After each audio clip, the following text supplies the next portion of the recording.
and they're real. They're coming to get you. They're here.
Boom blam.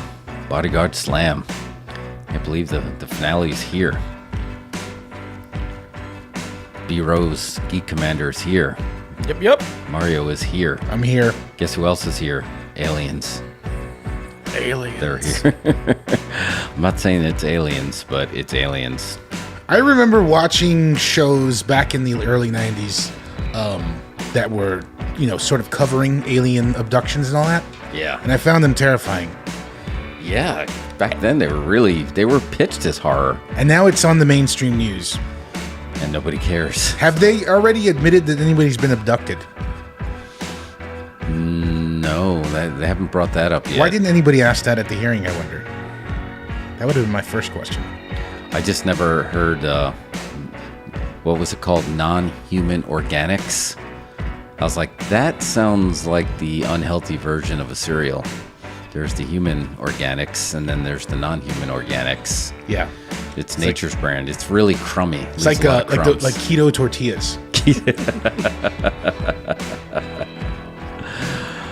Oh, man. And I was looking, and this is technically the season 2 finale, but if you follow us on Spotify podcasts or wherever you get your any major podcasts, you'll see it says season 3. And I was trying to figure out, how did that happen? But then remember, we did a very mini season, I believe it was season 1, that we just crammed a bunch of podcasts in like one big mad dump, which was like a year and a half ago, right, Mario? When we're just like, I ripped all the YouTube stuff and just crammed it all up there. Yeah, you created that was like our streaming season. Yeah, and we just jammed it all up there. So, but I was just reminiscing and thinking, B Rose, we almost started this because it was locked down, so it was December 20, and we were talking about doing it, and then we're like, should we do the Mandalorian season 2 finale? And then we decided to wait. And then so it turned into Wanda. Yeah. Wanda was the launching point for us, which is 2 years ago, 2 and change. But that was good, and that wasn't live necessarily. But then we went. What's up, YouTube? We went. What was it, Mario? Probably a couple months later, it was like, let's try live, and then we did it on Twitch before we went through YouTube. I was like, I'm tired of editing all these things together. Can we just do it live? And then edit all those things together. Yeah. So, and then, here we are. We had some pretty, I was going to pull up some stats, but we can go through the stats later, but we got a lot of content in there. Where like Mel Brooks says, what's content? What is content? Whatever that is. This is content right now. This is content, yeah. Folks are tuning in for content right now. Tuning in for content or tuning out. It's YouTube. I think, remember how scared people were of the flicking remote? I think the YouTube clicking away is even harder. Because back then, when you had a remote, you were only competing with other TV shows. Now you're competing with everything, anything on that phone, any kind of alert that pops up. It could be, your smart cat litter box is all of a sudden say, there's poop in the box, you need to go do that. And then all of a sudden you pause it. Mario looked at this just like, do they make those? I think they do. Yeah. It's actually, it looks like a tumbler that you're about to pull a number out, like if you're win the lottery. One of those bought it because I saw it on TikTok things. Yeah, exactly. Oh man, I didn't realize how that, in the couple of years that we've been doing this, how that has really blew up. Like buying stuff on TikTok and Instagram is like huge. Mm-hmm. That is the new celebrity. I've never bought anything on Instagram. What is for sale there? Bought a freaking $10,000 cold plunge tub. Oh wow, it's not even. Yeah, it's unreal. That is the new celebrity endorsement. I've bought Dr. Squatch soap because of that. I bought the super nuts. They were just like the healthiest nuts on the planet. What are super nuts? They're like the healthiest nuts on the planet. The guy that does the show his name is Darren Olin. He does that show on Netflix with Zac Efron where they travel the world. And he found these like super nuts. They're the healthiest nuts in the world. And I bought those on Instagram. And how do you feel when you eat them? They're really crunchy. Like you feel like you should be wearing a loincloth in the jungle. But they also have a nice chocolatey aftertaste too. They're chocolate? Chocolate super nuts. Cocoa. I guess they're more cocoa, the stuff that they make the chocolate in. So have you ever had like 98% chocolate where you're like, it's like almost bitter? Yeah, I like that stuff. It's like that. It's the nuts version of that. But super. But yeah, I don't know if you guys, am I the only one? Am I the only Mark that buys this stuff on social? I'm just waiting for the comments to pop up on YouTube because Jeff's talking about eating super nuts. Super nuts? As I'm wearing a Superman hat. These nuts? Well, hopefully we should tag them in this. Maybe we'll get a sponsorship with Super Nuts. Yeah, that's it. Kakoa. I'm going to look it up. But yeah, they are the super nuts. But yeah, I thought, Brian, you must have bought something on there. Oh, I buy stuff all the time on TikTok. And, on TikTok? And Instagram as well, too. Yeah, I mean, it's just people who are doing marketing know what they're doing. And so every once in a while, it's like, oh, I do need that cheese grater that I can spin like Olive Garden on my own and have that in my house. And now we have it. Once you've had to grate like a thing of Gouda by yourself, and you can just get a little machine that you can just spin a little handle and it automatically does it for you in like 3 seconds. It's Insta-buy. I think I would like to order some ready-made meals. I've seen those on YouTube. I guess maybe I've bought stuff from YouTube. Yeah. But those ready-made meals just show up at your house in like little things and just microwave them. That's the future. That's the future we were promised in Back to the Future. Yes. I tried a TikTok treat this weekend for the first time. One of the people had the freeze-dried candy. And so they're doing the freeze-dried Skittles that, that poof up and whatnot. Oh, yeah. So I had a little bag of those and just knocked that out by myself. So Nice. Yeah, they're actually called Baruka, not like Veruca in What's Willy Veruca? Wonka. Baruka are the super nuts. Oh. And here's an article Veruca in nuts. Forbes. Can a new super nut help reforest Brazil's savanna? The co-founders of Barukas are betting on it. So they think it's going to be like the new coffee. Yeah, I mean, I'd like to try it. Brazilian Super Nut sounds like a great show that you'd watch on a Saturday, and you can win cash and prizes, and it's in Spanish. Right, it's part game show, part variety show. You have an obstacle course and prizes. Exactly. And a pop group.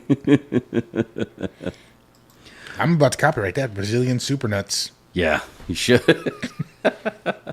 But I mean, don't you guys agree that's got to be the new celebrity endorsement of like as seen on TikTok? Because now you have the influencers, and for some reason when they say it, you believe it.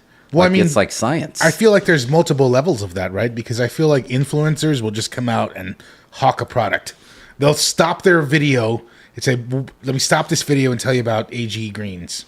Yeah. Right, or whatever that AG1 Greens, AG Greens, yeah, something like I've that. seen that. Whereas, if you're a more well-known sort of celebrity, you just slyly use a product in a photo, And that's right? it. Yeah, That's the way to do it. just put it in the. I'm putting on whatever, and this is what it is. Social media product placement is the way to go. So yeah, if we can get Super Nuts to sponsor, then you can just sit there and eat them throughout the next show. I think we should reach out to Super Nuts. I think it's a perfect fit. It would be a great. You're always wearing the Superman gimmicks. I think they would fit perfectly. Super Jeff and his Super Nuts. and the super nuts. That's the new name of the podcast. Super Jeff and the super nuts. It'd be great ASMR. Just too. a hint of cacao. Cacao. Oh, that would be really good. But B Rose, we brought you in. It's the finale before we start digging into all things not usual. We were going to talk about you visited a con. Yep. You were just there at the count. It was the Bell County Comic Con here. So we wanted to bring you in here and talk about that a little bit. Yeah, it was a super nice con. It's a lot smaller than a lot of other ones, but it's actually a really nice convention. It's in Bell County, and there's not really much else out there, so it's super nice. They brought in some really cool guests. Each year they keep getting better and better. It gets a little more, not less crowded, but they start diverging the traffic a little more, so it's a little easier to get around. And so this actually was a really good year. We're a sponsor, so we have a table, and I work at the table a little bit. But being able to walk around and not, want to just hit and kick people left and right was actually a nice change. Did you get to meet Eric Estrada? So yes and no. So out of everybody who was there, I was there super early as an exhibitor and looking at the lines. He was the first person coming out before even people came into the center. So at like 8:45, they opened the VIP at 9.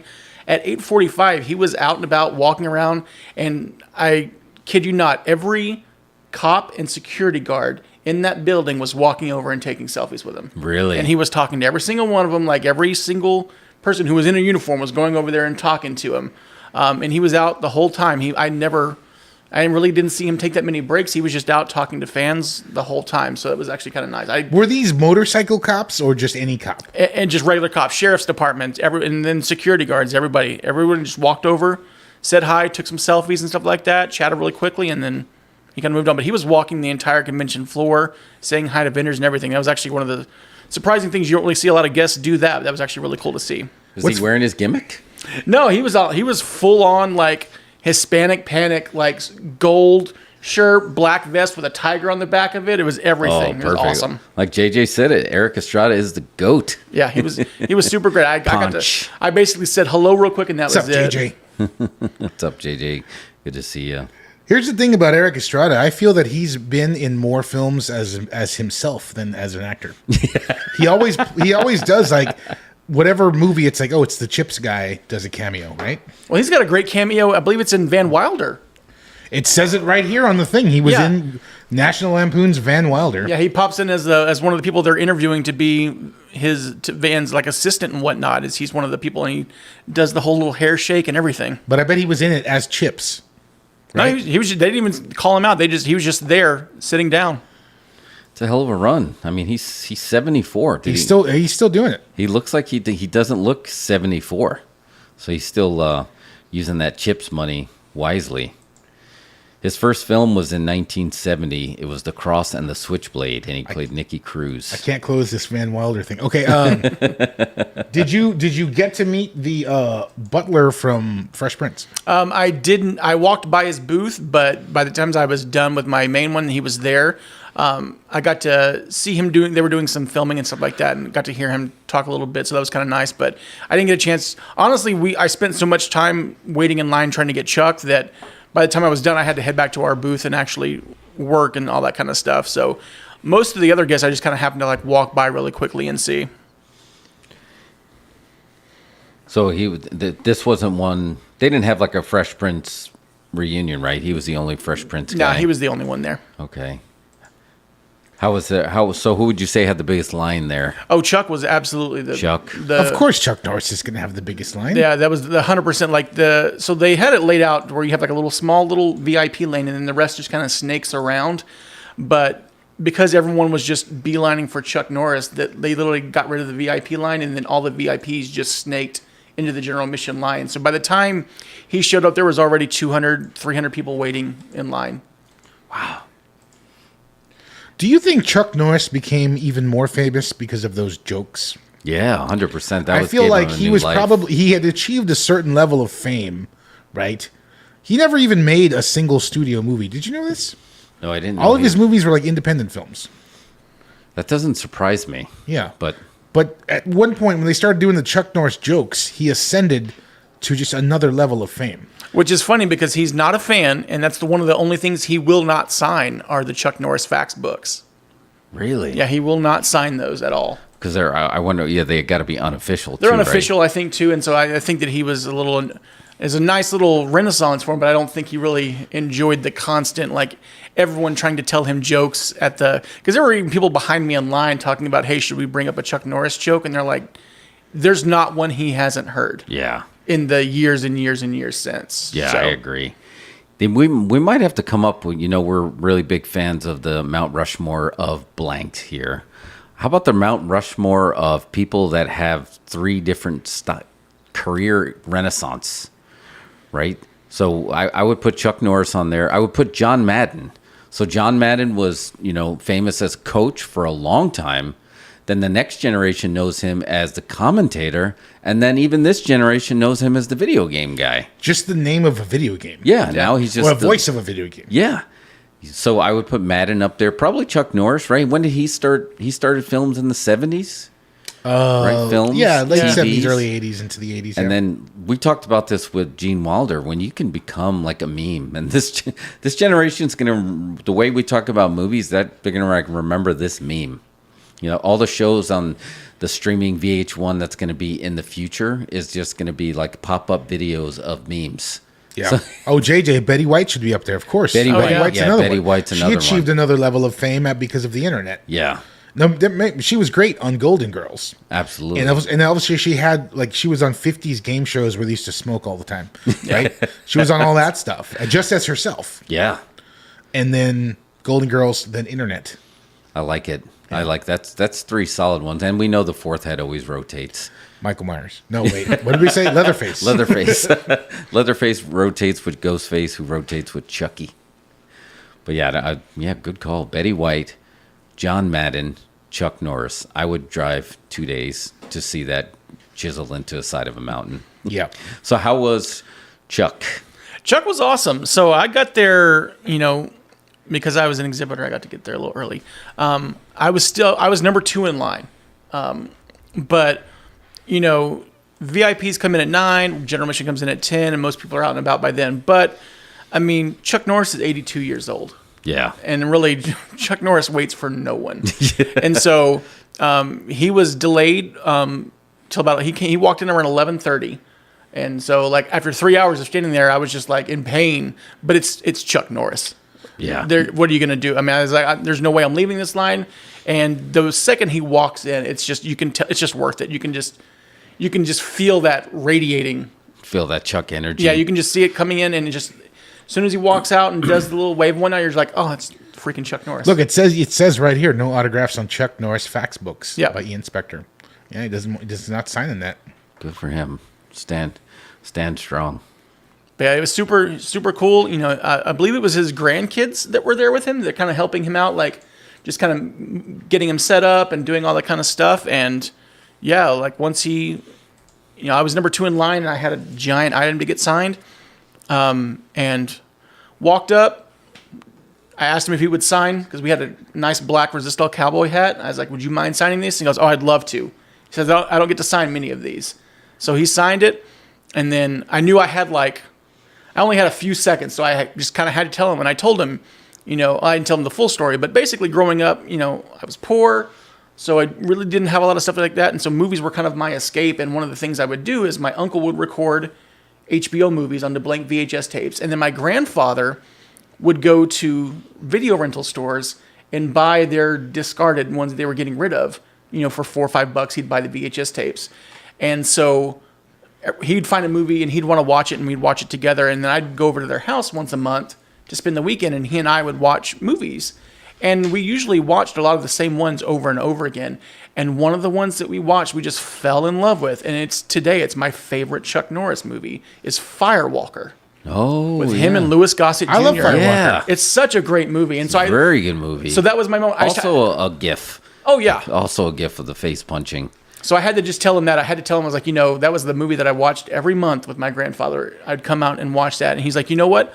Not a lot of people talk about that, so I appreciate you telling me that kind of stuff. Ooh. Oh, and I'm going to hit you with so many rights, you're going to beg for a left. That is a quote from Firewalker.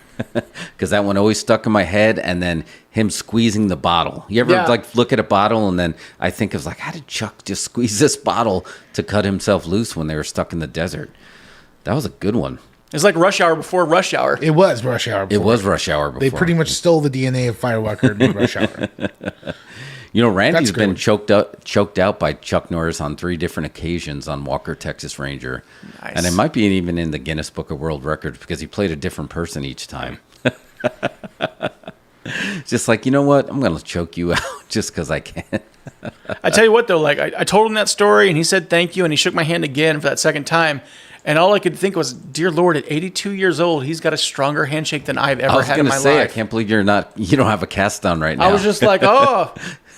Chuck Norris doesn't shake hands. Chuck Norris sends people to the ER. We get your little video here of Chuck coming out. Yep. 82 years old. Still looks great. Nice.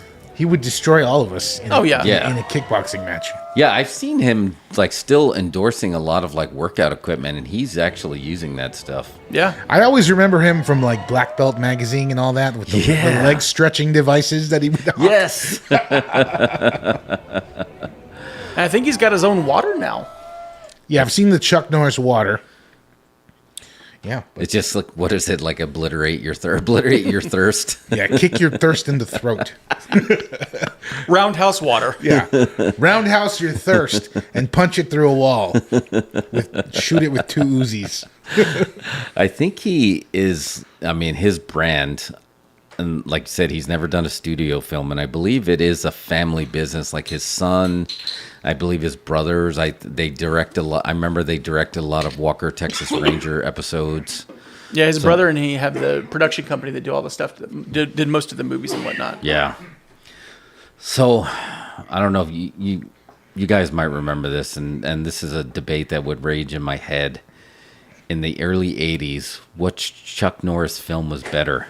Forced Vengeance or Silent Rage? That's tough.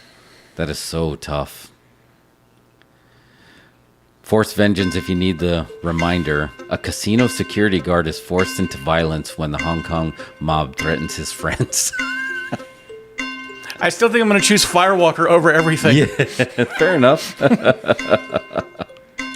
Those early Chuck Norris movies, unfortunately, they're hard to tell apart. Yeah. I'm going to go on record and say that. Yeah, I can see that. It's kind of like Segal and Van Damme, too. Yeah. I think, yeah, because Van Damme has a couple that definitely blend together. Segal has just one steady stream of consciousness kind of career. You know? He never attempted to do anything different. The only memorable Segal film I have is Fire Down Below, just because it was when he was trying to be a country singer. Yeah. Which is why like Travis Tritt and all these people are in that movie. And he was super, environmentalist because in that movie. But that was a shoot. Like have you ever seen that SNL sketch where he just like beats the crap out of a bunch of people in a room? And he's like, and that's why you don't pollute. Oh, I do remember that. So but that's the thing. Steven Seagal never did anything. Van Damme, he was in Street Fighter. He's done different things, played different, takes on his personality. Seagal, to this day, just plays Seagal. And he does, Aikido sitting in a rolling chair and all that stuff. And but he's still doing the same thing. Yeah, still, might as well. He's okay with the typecast. He's working his gimmick. Yeah. So Chuck Norris actually does have a credit from the 60s. 1968, The Wrecking Crew. He played Man in the House of Seven Joys. But then that's when after, I think he got his notoriety with the whole, from the magazines, and then there was did you know Chuck Norris actually fought Bruce Lee, and that came out like in The Way of the Dragon, which I think was Revenge of the Dragon? Return of the Dragon. Sure. Return of the Dragon, yes. But then, yeah, Mario, that glom of movies that you're talking about is Good Guys Wear Black, A Force of One, The Octagon, An Eye for an Eye, Silent Rage, Forced Vengeance. All of those blend together now. As you get into his later stuff, yeah. those sort of have differentiated a little bit. What's up, Mike? Sidekicks is also another, I call that one a dollar cinema classic. Oh, yes, Yeah. Sidekicks. This is a dollar cinema classic.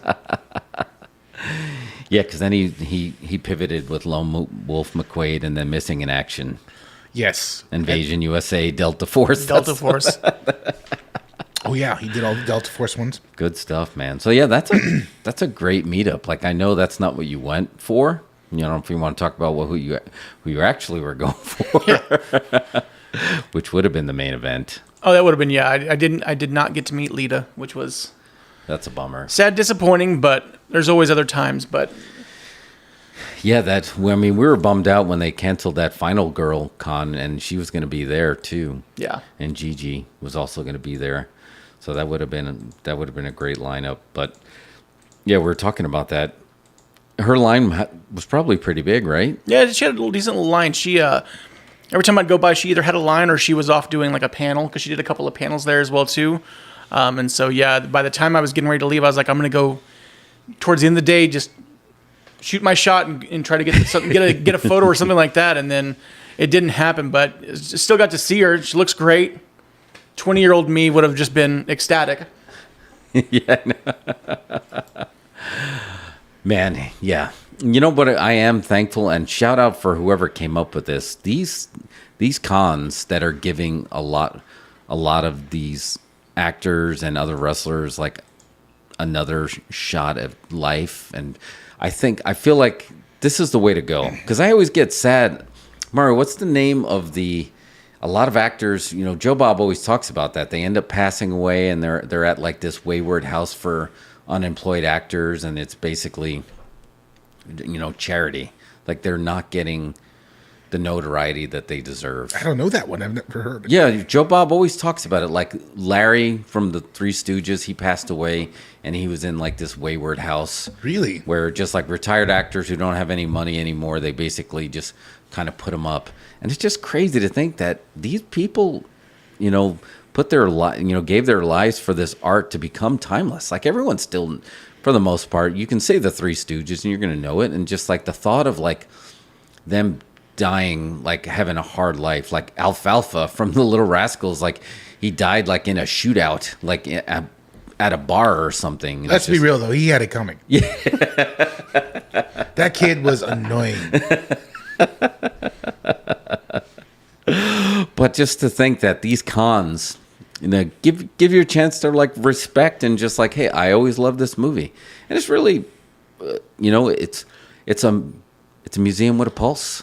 And that's really cool. And I know some people would say, well, that's not a total museum because some of the people are actually still current. And I like that just as much. I like the idea that you can mix in some current people that are willing to come and take some pictures and sign some stuff. And then you also can, like Mario Hood, we saw Bennett from Commando. Oh, right. Yeah. He was just sitting there like Vernon Wells. Yeah, Vernon Wells. Like when would we have ever seen him? Yeah. Like, so these cons, shout out to the cons. And then, like you said, then when they the go entire cast of Weird Science was there, sans Anthony Michael Hall. That's right. And it's crazy because the one guy, Wyatt from Weird Science, was a professor at Texas A&M. Oh, really? For a long time, and now he's back to cons. Or maybe he's doing both. I don't know. I think you should do both. Yeah. Like, why not? It's just a weekend warrior. And I'm hoping these guys are getting paid fair, or they're at least getting, like you said, they're probably getting paid directly in a lot of these cases, right? Cash only, baby. Yeah, cash only. I'll sign whatever. Bring it in. I'll sign your tapes.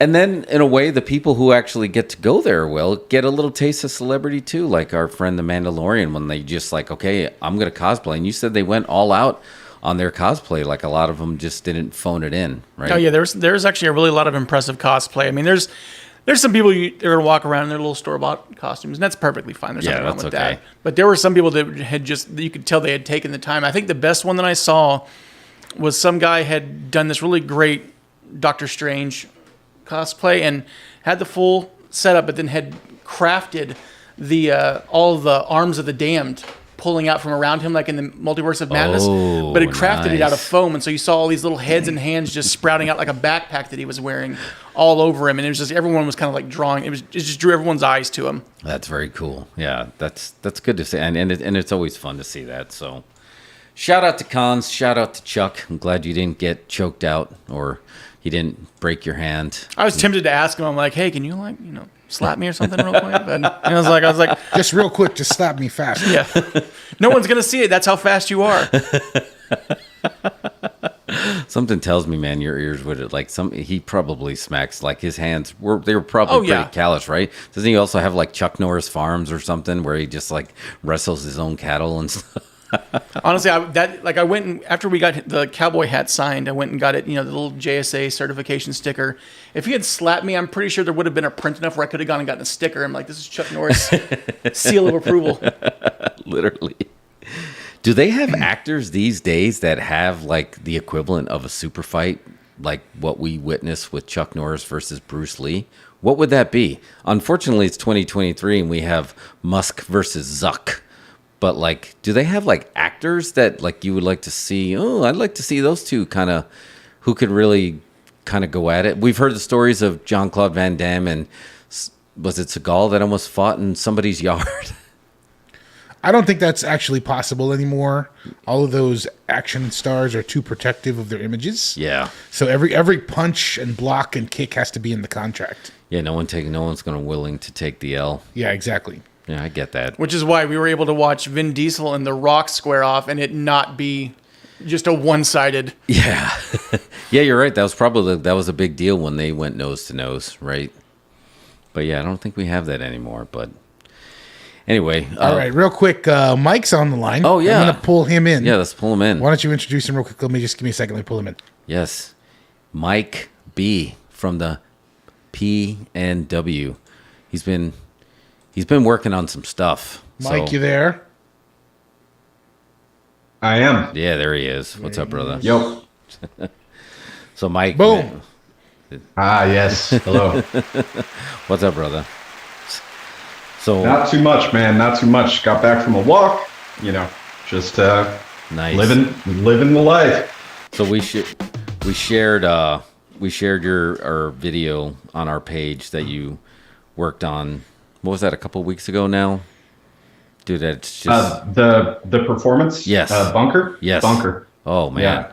Bunker was great. So if you have not checked that out, well, follow him on the museum now. But I think we have it as a post on our page as well. And I think, I knew you were knee deep in something, like you were working on something. And the best thing about Mike is usually, being a different time zone, it's like waking up to a surprise. And that day when I woke up and it's like, this is the first thing, my brain is like cleansed. I'm just going to watch it. And I just sat there and just watched it twice. And it's like a 20-minute piece. And dude, what all went into that? Why don't you explain how you broke that down, what inspired you, how you got that going? Because it's incredible. Yeah, sure. So, right behind me, this is my modular synth rig. So I spent about 6 months getting all that spaghetti that you see plugged into all those different things to make the patch that you hear that song. And then the video recording, I probably spent about a week setting up all the various cameras. So there were about 6 cameras all around here. Most of them were computers, so you could still see the screens of those cameras on the other cameras. Then I got into this thing. I've been exploring a lot of generative AI and what kinds of content really work to be made by AI. I found a good program that does text to video. Started just kind of putting some visual descriptions of notions that I was thinking about making the song into the text to video generator. Then kind of edited all of that together into a 45-minute loop that played a 6-minute narrative of those clips over and over on a little screen during the performance as well. Then after that, go in, kind of line up all the audio, edit the live performance together, and then edit in the AI narrative. All of that done completely by myself. It's one of these things where now with the tools that we have available, you can really do things that, when we were growing up, the best you could do is maybe hang an electric candle from a tree down by the creek and call it a music video. And these days you have so many different opportunities to, create visuals, to create content, and basically just taking a very long-term effort and mixing it with a very kind of short-term effort to try to put together something that's bigger than the individual efforts themselves. I think it's dope to use this AI stuff for music videos. I had not thought of that at all. I think that's going to revolutionize music videos because you can do this on your own. Yeah, some of the clips that were generated, you could see those in costing thousands of dollars to shoot from, a major production trying to do the same thing and not being that different from what the AI itself is generating. Yeah. Or, most things are just like a performance music video, which is always the go-to, And now you can do so much more and actually create that music video background narrative yourself. It doesn't just have to be you singing the song or you performing the song. There's even tools out there, and everything is still so new and evolving so fast that even as we talk about it, there's probably improvements that are being rolled out to all of these models and all of these tools. Just in the last couple of weeks, there's been some massive improvements in audio to video generation. So imagine you don't even have to record a performance. You can just record a song, put that song into an AI. It's going to extract, mood and sentiment and style of music, and then generate visuals that go along with that automatically. Just from listening to the music, The other thing that you can do is if you record the video, you can do video to video AI. So say that you record a video in a room like this, but you want the performance to be everything in the room made of clouds. Very easy filter that you can just kind of put over all of the performance video. They never even have to see it, just like a background on Zoom, you know? Yeah, that's unreal. It was just cool to see it in the lab like that, and just like the way you're kind of embracing the way AI is going, you know, for performance and art and entertainment. And you've been doing this for a long time, right? Where you're performance poetry, and now you found a way to kind of do that digitally, and a lot of people are running from it. Hollywood is striking over it, and you kind of went in the opposite direction. You were just like, I'm going to learn this, and I'm going to find a way to be in harmony, literally, and, you know, audio wise with this new technology. So I think there's like two pieces of that. One of them is that I'm doing all of this stuff for myself for free. I'm not trying to make a business out of it, right? And so when you're you know, a movie studio and this type of technology is coming out, if they weren't striking, most of them would be replaced. The entire industry would kind of change overnight, and that's why they're pushing back. I am a guy that is alone, that interacts with more birds on a daily basis than I do human beings. So to be able to produce something that has the feeling of the scale of a community behind it, you know, it's the first time. And so for me, AI tools, like, not only am I able to do a lot more creatively, I'm also able to manage a lot more various contexts at the same time, because I can very easily jump from very deep into one project over to very deep into another project, go down some other rabbit hole that brings me into, and find myself in the Marianas Trench, completely like far away from the landmass that I started the project on. But that project isn't being sacrificed because I don't have to go through and do all of the busy work. I can execute everything at a high level that allows me to, you know, do these things with music videos. I have another project where I'm putting together basically script progressions and trying to automate the process of creating movie trailers. And then there's a whole other like world of AI that is the fact that this is a quickly developing frontier, that if you can leverage this technology and bring diverse fields of study into your thinking about how to leverage it, you're going to be so much more better off than any expert of any field that currently exists right now. We are on the brink of the death of network computing and the birth of intelligent computing, where we're not going to be looking at websites. We're not going to be spending as much time on social media. Advertising is not going to be done against content that individuals create. It's all going to be, people are just going to go, they're going to talk to an AI. You're not going to need Google search. When you can just say, hey, AI, tell me this thing, you get the results from that much better than the ad inundated and overrun search that we have today. All of this stuff is, I mean, we are on the brink of the biggest change in our lifetimes for sure. Yeah. Bigger than the iPhone. Yeah, well, as big as the internet. Man, and I think we're all of the age where we can remember pre-internet and post-internet, how that changed in everything. So to imagine that's going to happen in another lifetime. But yeah, and JJ, exactly what we were talking about. You're going to tell me that all this is coinciding with more alien reveals, and we're supposed to kind of buy that as a coincidence. There's a lot converging at once, and you know, Mike, you were talking about this a little bit about like the agenda and some not necessarily legitimate information kind of probably being mixed with real information that's kind of been out there all along. Mm-hmm. It's building a lot of probably uncertainty and fear with a lot of people who were never kind of on the fringes before. I think all of us in a way we always dabbled in the fringes, and Mike, probably you even more so, but just imagine you're the person that never dabbled, and all of a sudden computers are going to take your job, Daddy, and aliens are coming, and you're like, wait, what?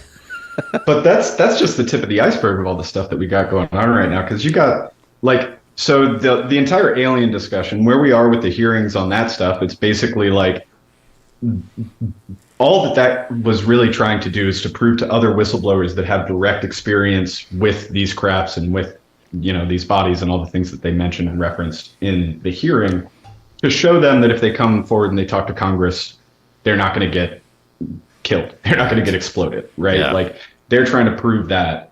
But there's all this other stuff that's going on at the same time, where we're on the brink. When you think about what AI is capable of kind of contributing, and you think about the timeline that governments, large corporations have access to technology ahead of consumer level access, you have to figure that we, probably since 2020, maybe a little bit ahead of that, a lot of the stuff that we've been seeing going on the internet relates directly to AI. And we have now like zero heat superconductors being talked about, and 2022, the Nobel Prize proved quantum entanglement. There's just all sorts of crazy stuff that's going on right now that's just going to fundamentally change the way we think about the universe, reality, and our place in it. Nuclear fission and deep fakes. Both of those things are blowing up.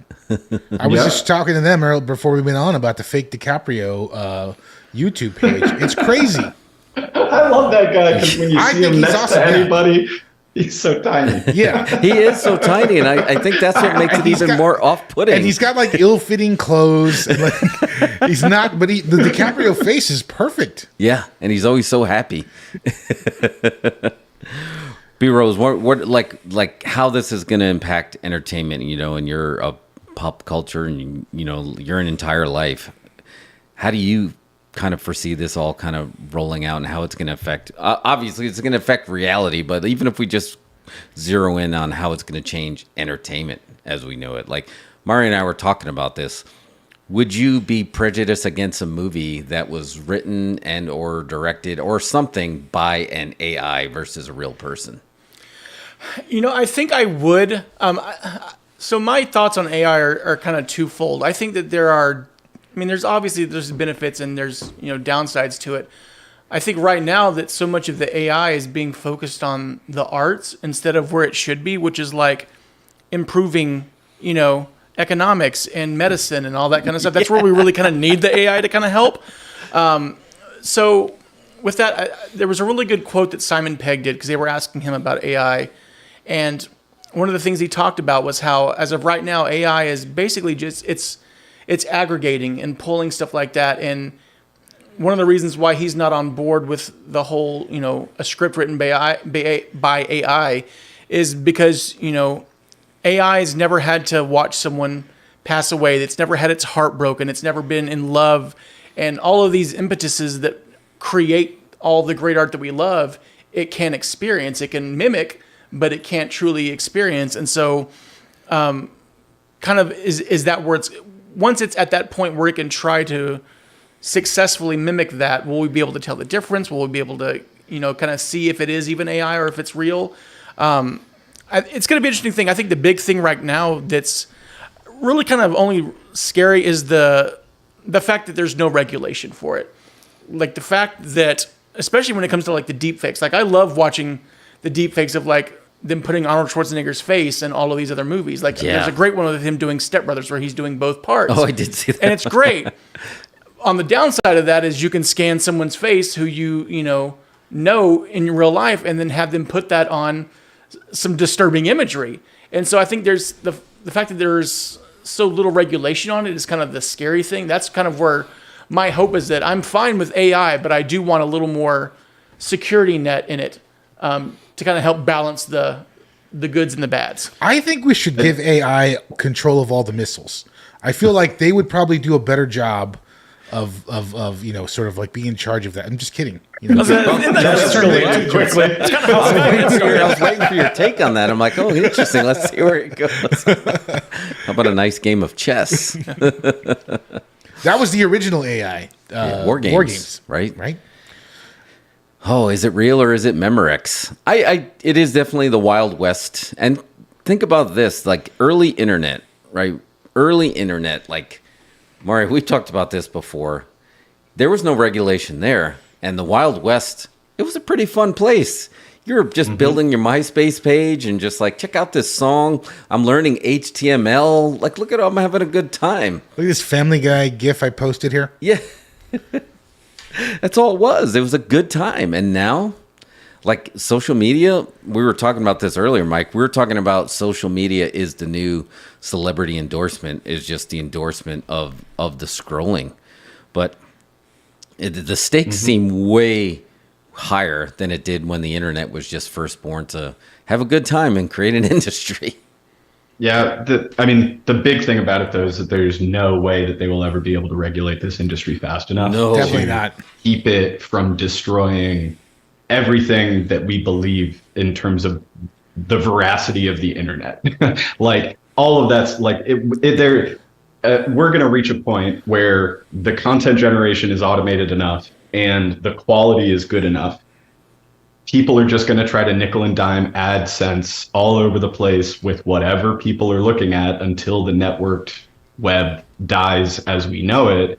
And like the results that you get for a Google search when you search like George Washington is going to be George Washington, playing Fortnite or something like that. Like nothing is going to be real online anymore. It's true. But it's going to create a gap for true authenticity and true creativity. And the differentiation is no longer going to be access to quality cameras, access to crews, access to this. With the best idea in the world and a workflow and a framework for how to shape that idea, how to give it heart, how to make it say the things, feel the things, and move you in the way that you would want to be moved from an artistic creation, AI can get you 80% of the way there in 5 minutes alone, when it would have taken months and a team before. And I think the doors that's going to open for not just creative efforts, because to me, creative efforts include business and science and, health, medicine, all of that. Doctors, like doctors, that whole thing is going to change completely. So many industries that are not unionized, that are high paying industries, people are going to get access to that stuff that they never did before. And it's going to change what we value as intelligence. You're no longer going to just memorize a dictionary and be called intelligent because the AI already does that part for you. You're going to have to be creative and authentic with how you leverage all of that intelligence. Because everyone's going to end up using AI. That's the thing. Yeah, there's no way. They're looking for a way to have it not write your screenplays and all that. That's what they're striking over. But in the end, the writers are going to use AI to do their first drafts. They don't care if AI writes the screenplay. They just want to get paid. They literally don't care. Like, so long as AI doesn't write it instead of them, they're fine. You're absolutely right. There's no way anybody's first draft is not going to be AI generated. Yeah, no way. Why would you? I think you're absolutely right, Mike. And I think a lot of the stuff that we're seeing now popping up as AI filmmaking is like these are the AI filmmaking student films that we're just getting right now. We're getting like there's a lot of what if Wes Anderson shot Lord of the Rings kind of stuff that just comes out, right? Or what if whoever did Pulp Fiction, and that's just, people are just sort of like coming up with premises, but there's not really any kind of a storyline or any kind of a plot. It's just, I thought of a funny idea and I made it with AI. But I think the only way, someone's going to have to create an AI movie or a piece of content and not tell us it's AI and just it slips through. And then that's how all of a sudden be like, oh, okay, well, maybe it is acceptable. You're soaking in it. I think that there are streaming services that are already leveraging AI for editing of documentary style content in certain cases. Right. Particularly, like, I don't know, did any of you guys watch the American Gladiators documentary on Netflix? I did. I liked it. Yeah. It was good. Yeah, I loved it. I thought it was great. It was an awesome trip down memory lane. It was great to see behind the curtain on something you never really think you're going to see behind the curtain on. But there was a noticeable part kind of in the middle of the series where it felt like they told the narrative story and then the narrative kind of went in one direction. And then all of a sudden they were telling the same exact story again, as if they had not just told that story. And that lack of contextual, that lack of contextual awareness is a hallmark of any AI being involved in a process right now. So that one really stood out to me as like, that moment right there is a potential smoking gun for it being involved, at least in some way. Yeah. And no disclosure is necessary from any streamer or studio that uses it, right? It's not like, you know, the unions say your name has to be in the titles, your name has to be in the credits. There's nobody that says that we have to say that who edited this. It was we used an app to edit it, right? That would be like if you had to say what kind of camera you used for anything. Right. Oh man. And how it changes anything, because we know, the arts, especially film, TV, collaboration is key, right? You need that collaboration. And the way AI works, it's kind of like, have you guys, like, I had my first run-in, like, with using AI to just change facts. So, like, I went to update some personal information in there. So I logged in and I was like, I'm looking through a menu. I'm trying to figure out where's settings, where's preferences, where's profile. And then I saw the little AI button, and then it's like, oh, hey, what's up? What do you need to do? Oh, I need to update my phone number. Okay, yeah, here's that. You want to do that? Yeah, just tell me what it is now. And I'm like, holy shit, this is it. This is it. I knew I was going to run into it on the streets. I just had no idea it was going to be like that. What just happened?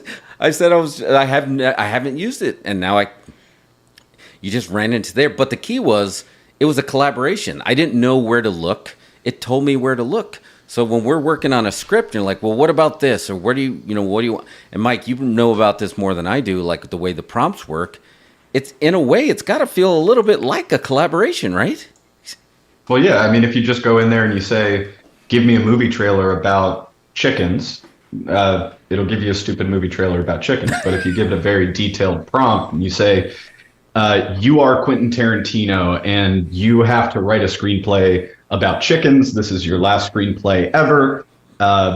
Please give me a title, logline, 3-act structure, and scene breakdown for this movie. And now it's given you something that's very structured. So you can say, Act 2 kind of sucks. So what we need to do is add more chickens into Act 2, and then it'll redo the thing and add more chickens into it. And you kind of iterate through that by breaking things down into segments that the AI can focus on and adjust based on your input. Man, that blows me away. And Mario, you said you've been toying with it too, right? Not to that extent. Not to that extent. No, I've been like, I love the Quentin Tarantino chicken movie. That took over. I can't get it out of my head right now. Now I'm just like, okay, here's my pitch. Do you want me to have the AI put together a little? Well, let's see if it beats mine, because mine would be we do an alternate universe where Cliff Booth directs Stroker Ace with Rick Dalton in the Burt Reynolds role. I just want to see an all chicken version of The Hateful Eight, and when we retitle it, we just spell out 8 ATE. Yeah, that's right.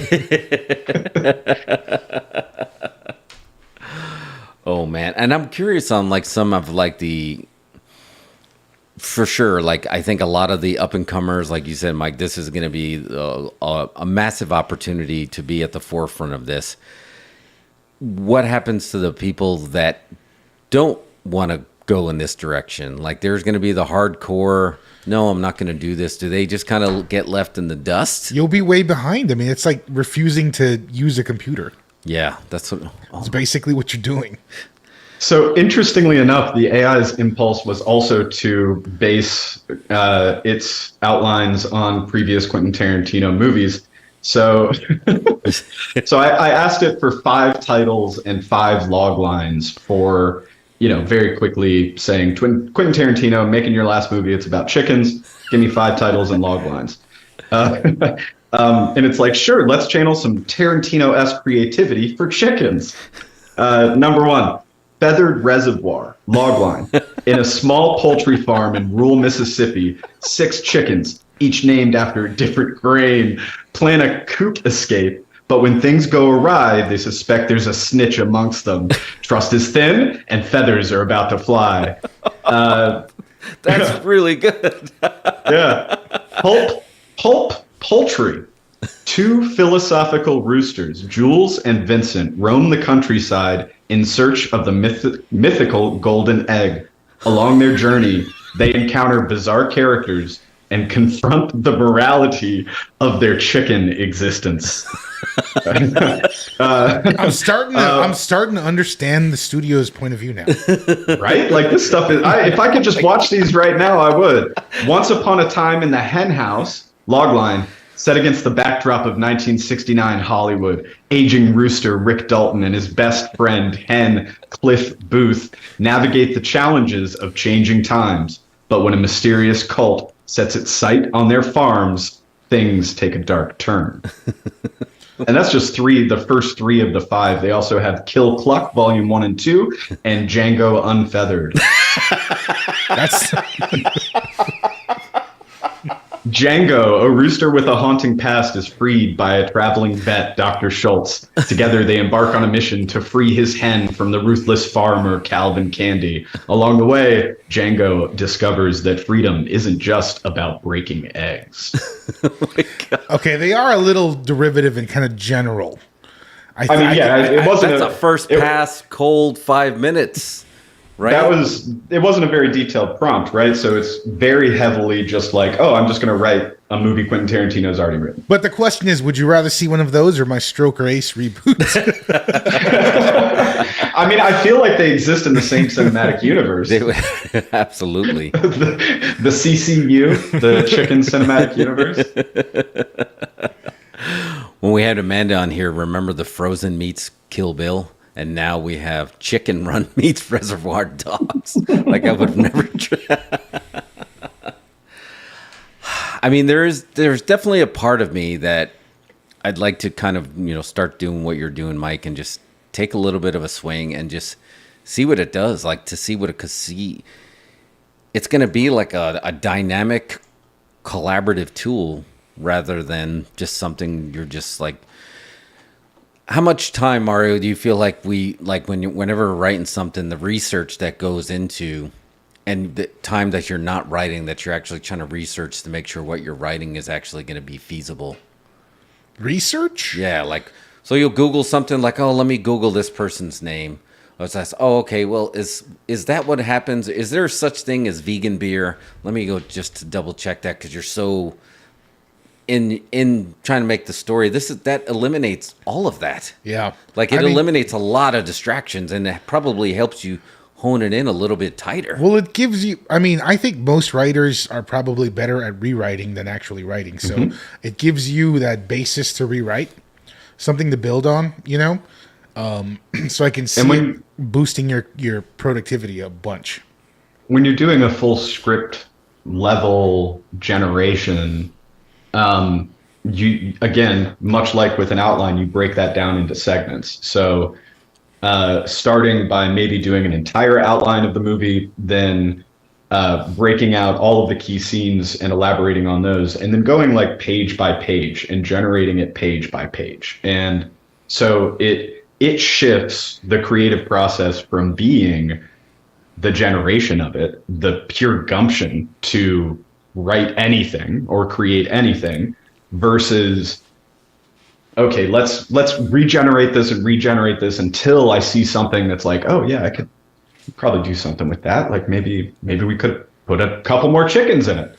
But I find it like I spent yesterday night, so I'm in the process of working with the AI to build out a corpus of documentation for an idea that I'm developing called the Universal Simulation Framework. That, basically, it's just like creating a scalable simulation framework that you could run on a personal computer. Yeah, and I got to sneak, just so you know, Mike, not to cut you off, I got to sneak preview that, and it's going to blow your mind. Because it really started like, it got to the point where you almost, like we were weird science, and then you all of a sudden realize something's really going to come of this. That's what I was feeling when I was reading your universe code. I was just like, I think a girl's really going to walk through the door if you keep doing this, man. I mean, we're that close. It was just like, it blew my mind because it was just like, I've read a lot of like new age tech, spiritual tech, text, and just to kind of go into that, and even stuff that was like old text, and it's matching up so much to what he's actually writing that you just feel like somehow reality and the AI are going to mix when you cross this code, when you put the jumper cables to it. I think something's going to happen. Don't forget to wear the bra on your head. Wear the bra. Yeah, I won't go down the rabbit hole of the simulation stuff. Obviously, I could just like talk infinitely fast and never stop about that stuff. But I spent the other night working through iterating on all of that documentation. So like going through, explaining to it a notion. If it gets something wrong, I'm using dictation, and with my voice, I'm kind of saying like, okay, like this part, and this part were really good. That's really comprehensive on what I'm trying to do here. But this part over here, I need you to think about Schrodinger's cat, and I need you to think about the Nobel Prize winner of 2022 and how when light is not observed, it is not organizing itself into a waveform. I need you to make it so that when something isn't observed in this simulation, it is a probability-driven random particle shower and not trying to continue to do the wave for everything that's going on. And like that's an example, but I just spent the entire night going through documentation, kind of starting at the high level, getting to a point where now we can talk about the technical stack and how we would do this if it was a large production-based business, and then looking at what an MVP could be, where the most likely opportunities to quickly drive proprietary knowledge, position for patents, and have an applicable use case that you can generate monetization on from a business perspective, and then using that to kind of drive into all of the business-based documentation. And having done product management and like product creation for my career for the last 15 years, I can say that this project is like 1,000 times more complex than anything I've ever worked on before, but I am executing it on my own when typically I would be working with a team. Like I'm going to write the code and work with AI to write the code on this stuff, even though I don't know how to write code. At least this kind of advanced code, working through it with the AI. But it's like all of this stuff I've done in 2 days. It would have been 3, 6, 9 months of work, research, output, and editing otherwise. And you don't necessarily need to know how to write the code. That's the thing that's the game changer on this, right? Yeah. You're literally in the lab making this happen yourself and not having to like, I need to pull somebody else in. I need to pull somebody else in. I need to pull this person in. You're doing it all yourself. Yeah. That's the goal, is just do it. Make a simulation that is possible of scaling up and down from matter all the way down to quarks, all the way up to universe level, and anything from the range of a moment of Planck time all the way up to, the lifespan of a universe and beyond. And so it's really focused on like the framework that leverages the AI. So the AI is like the processing center. It's kind of like the brain of any of the individuals within the simulation. And the simulation itself is just the framework that surrounds all of that stuff. Basically a dynamic prompt maker and database generator that can evolve around all of these things. And this, again, something that's only really possible because you can leverage large language models in acting as the dialogue or as the internal thought or the thing that populates that database that you generate. So let me ask you this, and Brian, I'm curious what you think about this. So Mike, we already know that you're very creative, right? You're in art. You can straddle both worlds like most people can't. Now, bringing it back to the Hollywood angle on this, mm-hmm. Are non-creatives who basically are ruling and could be argued ruining Hollywood, can non-creatives leverage this technology to actually make something creative that's actually going to be feasible for audience consumption? Like, do you have to have some creativity to use this in the way it should be used, or can anybody, any just studio executive who, just got the job because of his uncle or a family member. Hey, I just wrote this with AI and this is going to be pretty good. Like, do you have to be creative to do this? I think you have to have taste. I don't think it's a matter of creativity. It's a matter of taste. Matter of taste. Okay. There's always going to be that factor because it'll become a different sort of scale. Those that can utilize AI the best, with their creativity are going to create the best products. I think that's always going to help you differentiate, That's what I'm saying. Right now, we're getting a lot of people just putting ideas into AI and it's just coming out. And taking swings Right. at Yeah. it. So, Brian, we talked about this with Smoking the Bandit Part 3. I know Buffy is one of your favorite shows. If you were promised a new season of Buffy written and generated by an AI, would you watch? Probably not. No? No. You wouldn't? So for me, AI is still a tool. And I agree. I think that anybody who doesn't have that creative bone can use it to create something. I do think that, again, it's a mixture of taste, and I think you do at least have to have somewhat of a creative mindset in terms of because it's not enough to know that something is good or not. It's knowing what it could possibly take to make it better. So I think that anyone with no skill set could, it's, I do photography, so it's very much the same thing. Anybody can pick up a nice camera and take a photo and it look okay, or pick up an iPhone and take a photo and it looks okay. But it's only going to get you so far. You need that kind of creative mindset to really push it further. And so I think that you're going to see that in terms of like the Hollywood thing, any creative person who has or any non-creative person could literally just create something with AI and it could spit out a great looking feature or TV show or anything like that. But I think you're going to start seeing that the more you do that, the more you're going to start seeing content that fits on Lifetime or the Hallmark Channel, things like that. I don't think you're going to see that. You're not going to see that that extra little bit that pushes it into like a supreme artistic kind of thing. I don't think you're going to be able to get a Nolan film or something like that to that kind of pristine level without having that human component that can push a little bit further and know what works and why it works and what doesn't and why it doesn't. So like for just going off of Buffy alone, so much of Buffy was Joss Whedon. He's not the greatest person that we found out, but so much of that show was a lot of him, and then also a mixture of having great writers and having the cast and stuff like that. So it was kind of a nice chemistry, a collaborative environment. And so there's a lot of things, me personally, if I'm working on something and I'm being creative, I've trained myself to ask everyone else's opinion, because in my own mind, I'm like, well, I'm right. I know what I'm doing. This is perfect. And then it never surprises me that someone comes up with something that I didn't think of.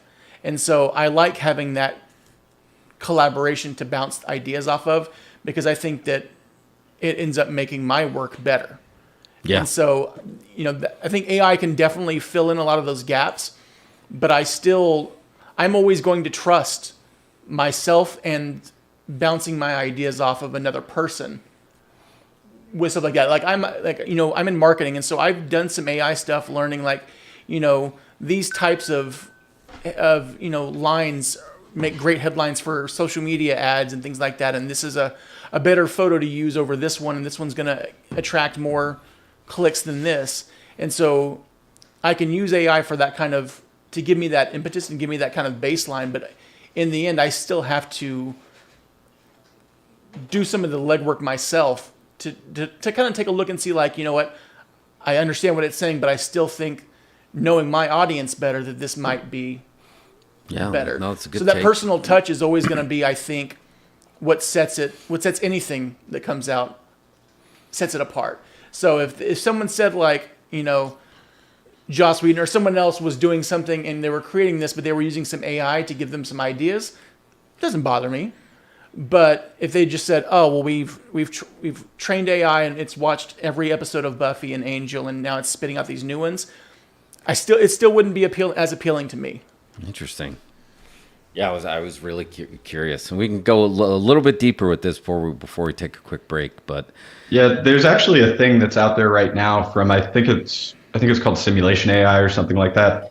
But they have a little interface that you can go in and leveraging generative AI agents based on the characters of South Park provide a focus area or concept for a South Park episode, turn on and off different characters that are going to be in that episode, and then it uses the generative agents to and AI voices of those characters, as well as a visual generator to generate visual backgrounds, and then put together a South Park episode end to end based on your prompt. And right now, I think it's a really good example of the gaps in generative AI's capability of producing these things on the fly, but I also think it's very representative of the fact that when these tools, in terms of Hollywood and the industry, are leveraged kind of at full capacity, it's much less likely that they will pay anyone to generate a concept, and much more likely that they will put that onus on the viewer, and that it will then kind of be on any kind of general populace to agree that something that individual viewer had generated using the tools was something worth sharing, but much less likely that they would ever put marketing behind a single created asset and kind of put their eggs in the basket when AI created content is so polarizing. oh man, just that reminds me of Black Mirror, right? Joan is Awful, where basically everybody got their own personalized version of that show that they didn't even realize they were generating it, but to consciously generate that. Do you guys believe in the muse, the creative muse? Sure, why not? Yeah, I do. Mike, you mean? Complicated views. So it just go a little bit deeper with this. So even if you get to the, I don't think about it, don't think of the muse as just something that's airy, just some mystical, magical. Now think of this, if you're looking at this as a universal simulation that we're in there, and then the way the creator does that. And the creator knows that you can't just insert something without basically crashing the code, because you'd be like, something just popped on your phone. I don't know what that is. I have no concept. I crash. But I feel like the muse has been doing this for a long time, right? To just organically place these ideas that will somehow now get life in IRL through films, right? And that's why we always see this, what starts off as science fiction eventually becomes science fact. We just slowly, it's inserted into our brain. We've been primed for this for a long time. So now the complication is, what if the muse, for lack of better, does the muse really have a preference on how this stuff is entered into this reality? Maybe the more creative people are more, have a better frequency that they can actually absorb the idea and then put it out there. But now it's just we just made it easier. Now we don't even need somebody that has to be left-brained or right-brained. We're just going to put it out there in the code, and then all of a sudden it's just going to pop up there in our productivity. And all this stuff, we're going to start to evolve faster because all we need to do is just put it in there. Is that... and that's a mystical way of saying that. I'm a little worried that non-creative, it's not, I guess it shouldn't be worried. It is what it is, that anybody's going to be able to do this. I trust Mike's touch, right? But I don't trust, just anybody that's just got a condo in Beverly Hills in the industry to all of a sudden create what's going to be my entertainment. And that makes me a little nervous. But does the muse care? But I think that's what I'm saying, is that you will never, with the death of network computing, you will never see that guy's content. You're going to see your content. Oh, I see. It's you're not going to be going to find, Mr. Magoo's content unless that's kind of a thing you're interested in, but you won't need to. And so, yeah, I mean, it's going to be a hellscape, right? Like we are in a terrible time in human history in terms of like the capability of the non light driven or non-inspired or just whatever it is. But it's a double-edged sword. It's just going to be so much more complicated than we can even imagine right now. Try to project what the internet would do for creativity just before it became a thing that was widely adopted and used. Man, just to think in our lifetime, you possibly could say we've seen the birth and the death of the internet is something I would not have on my life bingo card. You figured you got one and not the other, but you could potentially be seeing both. Like, because Mike, I think you're absolutely right. It's going to change everything. Well, I think it's going to be interesting too because there's this idea of how you'll be able to just call up what you want to see at any given time, but that also has an alternate side to where, like, me personally, I can always think of like I would love to see a movie where this happens or this happens and this happens. But my favorite thing about film is being surprised. Yeah. Like, I can't imagine telling something I want to see a Quentin Tarantino movie where this happens and this happens and this happens instead of just watching him release a movie and surprising me and shocking me and things like that. And honestly, that's kind of with any, artist that I'm a fan of. I want to, whether it's music or art or film, I like the fact that I didn't think of that. Or every once in a while, it's kind of like, oh yeah, I kind of see how that was my idea before they did it, I swear. But I love the way specifically art can surprise you and change you in certain ways that you weren't expecting, because I think that's what good art does. Even, whether it's good art that you like or good art that you hate, the fact that it's done something inside you is what makes it art. And so that's really my biggest, I don't want to say concern, just worry, is I'm worried, especially because of, it won't really matter because we're not watching everyone else's thing, but just the idea of I don't even trust myself enough to make the best thing of something. I definitely know what I like and what I don't like, but there are so many films and TV shows that I'm like, I'm never going to like this. And the moment I give it a chance, I fall in love with it. My favorite TV show of all time is Parks and Recreation. And I did not give that show the time of day until I had so many people telling me, like, you just need to watch it, you need to watch it, you need to watch it. And I watched it, and within, a few hours, I was like, this is the greatest show ever made. And it's not something that I ever would have asked for, but it's become, a part of my life now.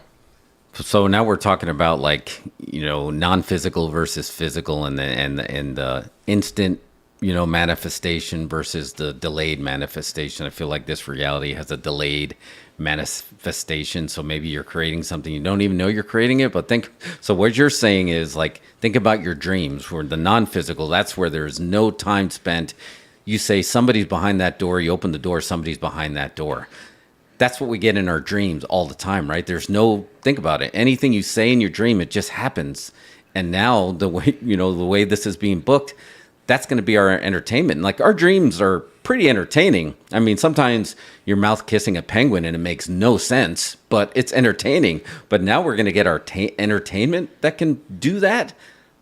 That's crazy. See, here's the weird thing too. And I've talked to my wife about this because my wife and like my mother-in-law, they'll talk about their dreams all the time. And I'm just so amazed because, no lie, I remember about 2% of my dreams. Really? I never remember, unless the dream is so scary or so just crazy absurd that I'll have like moments that I'll remember. But for the most part, I never remember a single dream that I ever have. For good, for better or worse, I can never remember anything. It's not easy. I mean, I know there's some people that train to do it and you do dream journals and just kind of like working a muscle to remember it. But the ones that you do remember, you just know that whole instant manifestation, to think that that's going to happen in some version of that's going to happen now within entertainment. That's pretty crazy. So, you guys want to take a quick break before we dive into to see how aliens factor in on all that? Yeah. Yes, let's do it. All right, BRB. I bet you think my favorite bubbly is champagne. Well, surprise. What I really love is Sun Country Wine Cooler. It's a truly marvelous blend of real fruit juice and premium wine. As a matter of fact, it's the best tasting cooler I've ever had. So when they asked me to talk about Sun Country, naturally I accepted. Sun Country, say, gimme the real juice cooler. They told me I'd be working in fur, but this is ridiculous. Wang announces the most important step in managing information since the computer, WangNet. WangNet is the electronic connection that gives anyone in your office any kind of information they need instantly by linking together every conceivable kind of office equipment, no matter who makes it. WangNet links you to floors below or satellites above, using just half its capacity, leaving room, of course, for Wang's next breakthrough in office automation. I am here to make a pitch for Sun Country Peach. Why me? Because I'm crazy about the taste of peach. And Sun Country Wine Cooler is the most refreshing blend of premium wine and real peach juice I ever pitched. It has such a great taste. It's how you say it? Peachy, peachy. Sun Country. Say, give me the real juice cooler. You know, I don't mind doing cuchi in a bear suit, but it's so itchy. Caramba, me está matando tantas hormigas dentro de los pantalones. Let's buy our small computer from the giant computer company. You can't beat Goliath. No. Right, David? Sir, let's go with Wang. Nobody makes a better small computer or word processor. They're giant killers. It happened before. It can happen again, because nobody's hungrier than Wang. He's right. I used to be frightened by all the wine coolers I saw. I was scared I wouldn't pick the right one. Luckily, I did. It was the most refreshing one of them all, Sun Country Wine Cooler. You see, Sun Country is a blend of premium white wine and real fruit juice. That's what gives it its great taste. Sun Country, say, give me the real juice cooler. If you don't say Sun Country, you'd better sleep with your lights on.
Get 2-day rentals on all new releases at Rogers Video. You want to film a new spot for us? That'd be great. Man, I bet AI could make a pretty compelling Stroh's commercial. Can we just ask AI to make a Dose Incredibles podcast commercial like they did for the pizza? I had it write a Dose Incredibles movie trailer. Oh, yeah, I saw that. I saw that. Yeah. I didn't get a chance to read it, but no, I did see it. Yeah, maybe we could use that as the go-home spot for the season finale. I just read the movie trailer, or you guys could read the parts of Mario and Jeff. Oh, that would be pretty good.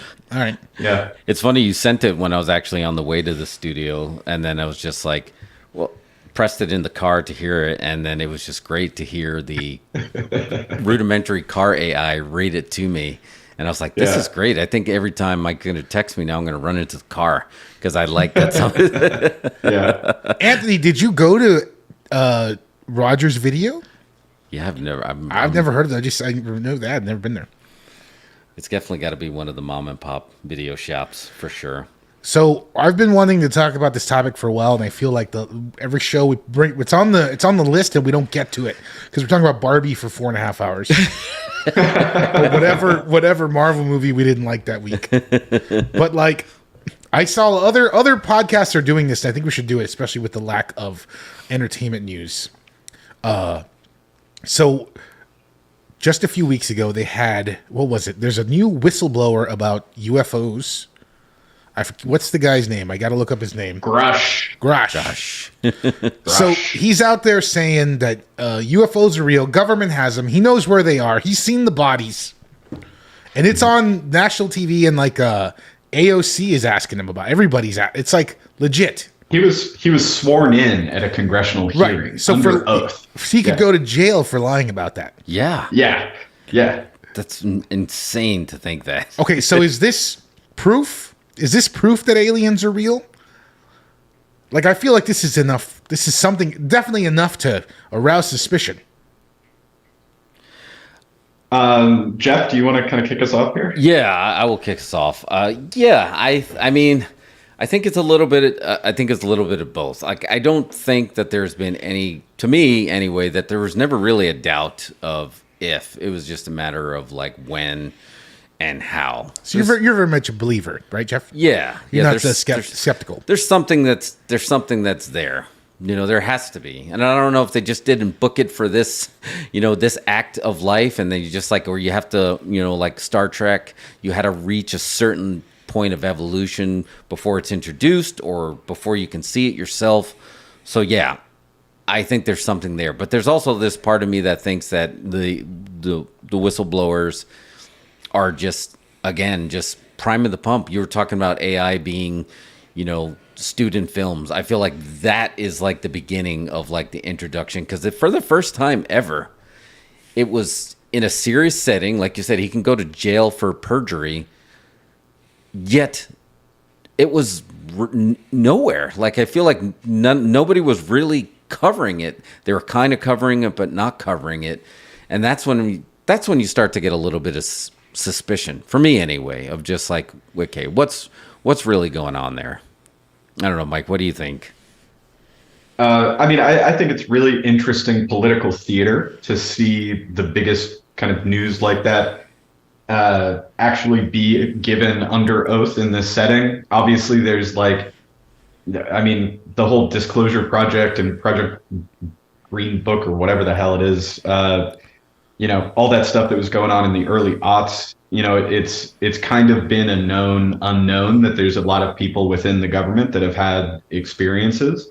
I think the biggest thing for me on this is that the way that they are talking about these things, whatever it is that they're seeing, makes it sound like it's much more than I was kind of thinking initially. I also have always been a believer. But are aliens real? Yeah. Was that announced? Yes. Will there be more whistleblowers that actually have firsthand evidence and proof of this? Yes. Will we ever see it? That's the war that's going on behind the scenes right now. I just think it's such a complex issue if it is real, that it's almost even less about whether or not aliens are real and more about if they are real and this stuff is true, what else does that mean? That like what is the other shoe to drop in terms of what the government's really been doing?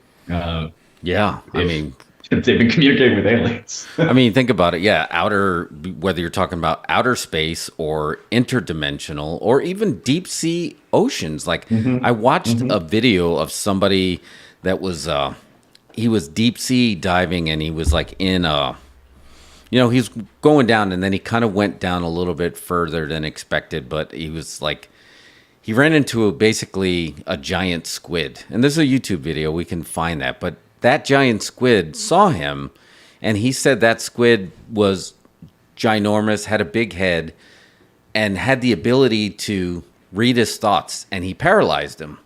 Because at first, the squid was surprised to see him, and he just kind of like, they just locked eyes, he couldn't move, and he was paralyzed, and he can tell that the squid was like scanning his brain. And then he realized he was kind of no threat, and then he just remembers like he like fell asleep and woke up seconds later, and he was gone, and the squid was gone. That's inner space. I mean, there's parts of the ocean you're closer to the International Space Station than you are some of the deepest parts of the ocean, and just with the size of these, the brains and the tech there, we just have, like you said, Mike, the other shoe could drop, and we have no idea that we're not just talking about UFOs from outer space. They can come from anywhere. It all kind of feels like we were talking earlier about how it's coinciding with so much. It all kind of feels like when you're, when you used to play Sims and it got out of control. It's like now it went too far, because we've got aliens happening and AI and global warming going nuts. Global boiling, global burning. Boiling. Like there's a 120 acre fire not too far from you, right, Jeff? Yeah, no, very close. Yeah, and Cedar, very close. You can see, and that's not the first one. There was one the other day, like off of 35 going to San Marcos. So we've got all these things coinciding at once, and it's just maybe there's just not enough. People can't focus on one thing, Well, who can give a fuck about aliens when you have things that are directly impacting you? You can't even go and buy a fucking box of cereal at the grocery store comfortably because you're trying to penny pinch to pay all the bills. Who cares if aliens come in? Who cares? At the same time, TikTok is full of people who you can send coins to, and they pretend to eat popcorn or whatever. Right? Like NPCs. People are way into that, and it's just blown up out of nowhere. And I've seen some that I've seen one that was particularly offensive. I can't even mention it on stream or we'll get booted. But what is that? The boring dystopia is live and in charge with the NPC trend. I think of the scene in Watchmen with Jeffrey Dean Morgan as the comedian and Night Owl, and he was just like, "What happened to the American dream?" And the comedian was like, "It came true." And sometimes when you see like the crazy stuff that you see out there with the people being NPCs and glitches in real life, it blows your mind. So there's a channel I watch on YouTube. I find it very entertaining. It's called the Infographics channel. You ever seen this one? It's a lot of fun. They just they basically pitch scenarios, and they create these animations that describe how it would go down. And there's one about what if aliens just landed, which I feel like is the next step, or is that going to be the final proof? One just lands somewhere, comes out, walks out of the UFO, and just waves at us. And according to the Infographics channel, society will collapse in like 72 hours. If that really happened. Yeah. That scene I think it would have in the past. Like in the past, that would have happened, right? Yeah. It's possible now, but I think it really depends on how fucking mind-blowing the reality of whatever beings these are, right? If it's just like, hey, Greys are biological beings. They got the big eyes. We've been nursing you guys. You guys are primed. Yeah. You're ready. Greys are real. Everyone would be like, oh, cool. Greys are real. Can you get them on fucking Jimmy Fallon? Like, I want to hear the Greys side of the story, man.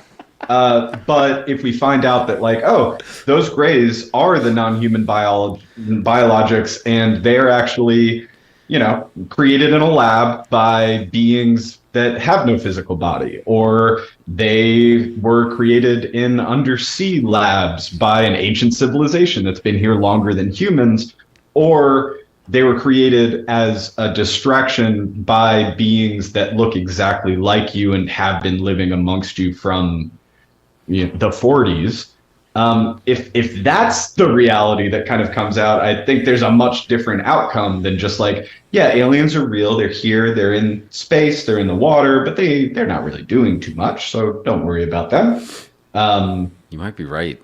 You might be all about the scale. Right. The priming that's been happening for so many years. But it's going to shatter just people's belief systems. A lot of people are going to go nuts. Yeah, well, they're already nuts. Yeah, I was gonna say maybe that's. I think it's already kind of shaky. Maybe this is the time to insert it. Do you guys want to see if we can get an alien on the show, like right now, live? Yeah, sure. You guys know who Dr. Stephen Greer is, right? Mike, I think you know him.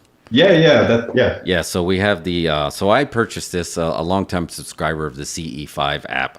And it's funny, Mike, we were talking about this, I think, when I wanted to go to the beach at night, because you're supposed to kind of do it at night. And this is a shoot, by the way. This is I'm not doing a gimmick here. This isn't a spot. So I used to listen to this at night and in bed, but the whole idea is this phase one, he's basically saying that fifth contact, anybody can do it.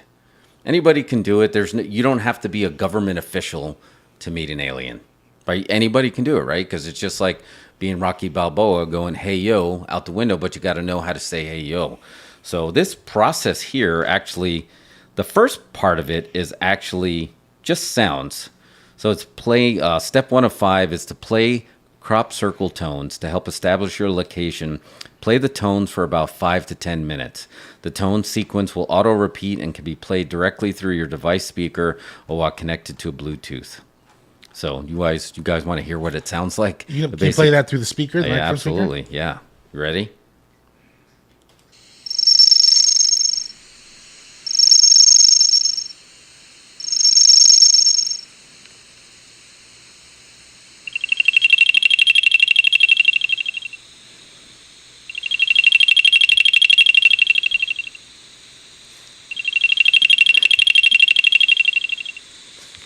It's working.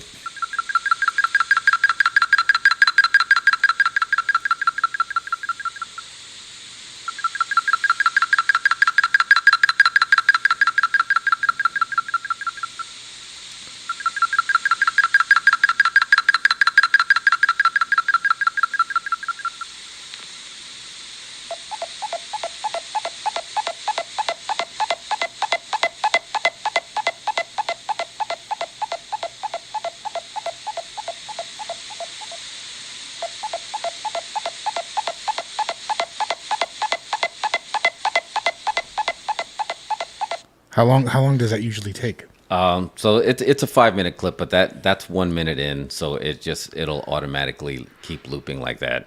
So the whole idea is like you're supposed to just like, and you can do it with a group. You don't have to be by yourself. Preferably, it's outside. There was a long shot that I was hoping we played it over the internet waves, and then the ding dong would happen right now. But yeah, so you could you got to start It's basically what I was talking about with the giant squid is you can't just like go out there and yell. Like you got to find the frequency and the type of communication you're going to do. But yeah, and then the next step. So there's 5 steps to do this. That step 1 is to basically, hello, here we are. And then step 2 is meditation in preparation for coherent thought sequencing. Sit quietly in a comfortable position. And take a few cleansing deep breaths in and out. As you exhale, release all your anxieties and tensions and your concerns. And as you breathe in deeply, breathe in peace and silence and calmness. Do this several times. See, there's one right there. But no, in all seriousness, yeah, JJ, you're right. If we get abducted on the show, it'll go down as the greatest season finale ever. If step 5 is spinning around in a circle, looking up at the sky and saying, "What are you waiting for?" I'll know what last up. But if you're curious, I highly recommend it. It's the CE5 app. It's not free, but it's also not that expensive, and it has mixed reviews because there's a lot of people that. Here's the thing: we were talking about manifestation, and it's very much comes full circle because we say everything is professional wrestling, and it's just like if you believe, no answer is necessary, but if you don't believe, no answer will do. So if you're going to kind of go out there, and if you notice with that meditation, it was all about kind of like being at peace with like yourself and where you're at, because if you're going to go up and introduce yourself, someone to self, you're not going to do it to somebody who's having a moment, right? That might be going through it, and they might yell at you or they might attack. You're going to probably wait to see if this person is okay before you go press palms with them. And there's no reason to believe that, artificial intelligence, or aliens, whatever you want to call it, aren't going to be the same way. To the same extent that did you guys hear that story about Christopher Walken, and I forgot the name of the comedian. Anyway, it was Christopher Walken, and he was talking to Jay Marr. Jay Marr, yeah. Yeah, and he was like, I saw you coming. And he's just like, what? He's like, and I saw you a dog. And wouldn't it be great if you had a tail? He's like, well, no, would you rather fly? He's like, no, I'd rather have a tail. You know why? Because they'd always know if you're happy. They'll see you coming. Just like, or they look at it, it's just like, oh, don't mess with that dog. Look at it over there. Just don't look at the tail. And it was a surreal story, but check it out. It's on our TikTok. I reposted it. But the point being is just like, if we can do that with dogs, and we know that dog is happy and he's wagging his tail, I'm going to pet him, or that dog looks pissed, I'm going to go the other way. Who's to say that aliens can't do that with us? I didn't think I would factor in that Christopher Walken story that I heard today with that, but just like, no, I want a tail. It's like, what? It's like, if I wanted to fly, I'd go on a plane and I'd bring my tail. That's a solid Walken, I gotta say. But yeah, I gotta keep working on it. But that's great. Yeah, I gotta massage that a little bit. But so if let's say, tomorrow aliens arrive, judging by what we've seen in film and television, what type of alien do we want to see? Do we want to see, the kind that Ripley's going to have to kill, or do we want Paul? Oh. I hope they all look like Jeff Bridges and Starman. Yes. It's a whole race, a planet of Jeff Bridges. Yes, and we're all Jenny Haydens, just taking it all. Some of the bugs from Starship Troopers. The arachnids. Yeah, that could unite us as a human people, right? Yeah. I don't know. I was from Buenos Aires. I don't know. Here's my personal belief. If they're gonna be like aggressive and they wanted to be like the Locust, they could have done that already. I feel like if you start getting into, like, you guys know what the zoo theory is, right? That you're just watching. Yeah. I feel like it's going to be more like that, of just like, well, let's see how far I can take these sea monkeys. Let's see how fast I can grow them and see if I can actually turn them into a productive member of the universe, not just like their planet. And maybe we're going to bake some, and maybe we can't take all, and maybe some have to bake a little bit longer than others. And I mean, right, that's where a lot of spiritual stuff comes to, right? The whole, rapture of just like getting sucked into space, basically. There's no way to say that that basically is not the same thing. So there's part of me that thinks they're observing, watching us bake, and if people are ready, when you're ready, if you build it, they will come. I've always liked the zoo theory, but I think I'm a little bit more a fan in terms of like that camp of things, of like us just being a gas station, like the gas station theory, where we're a resource one way or another. Like, think of it as Monsters, Inc. Okay. But Earth is Buc-ee's. Earth is Buc-ee's, and we've got a terrible mascot. But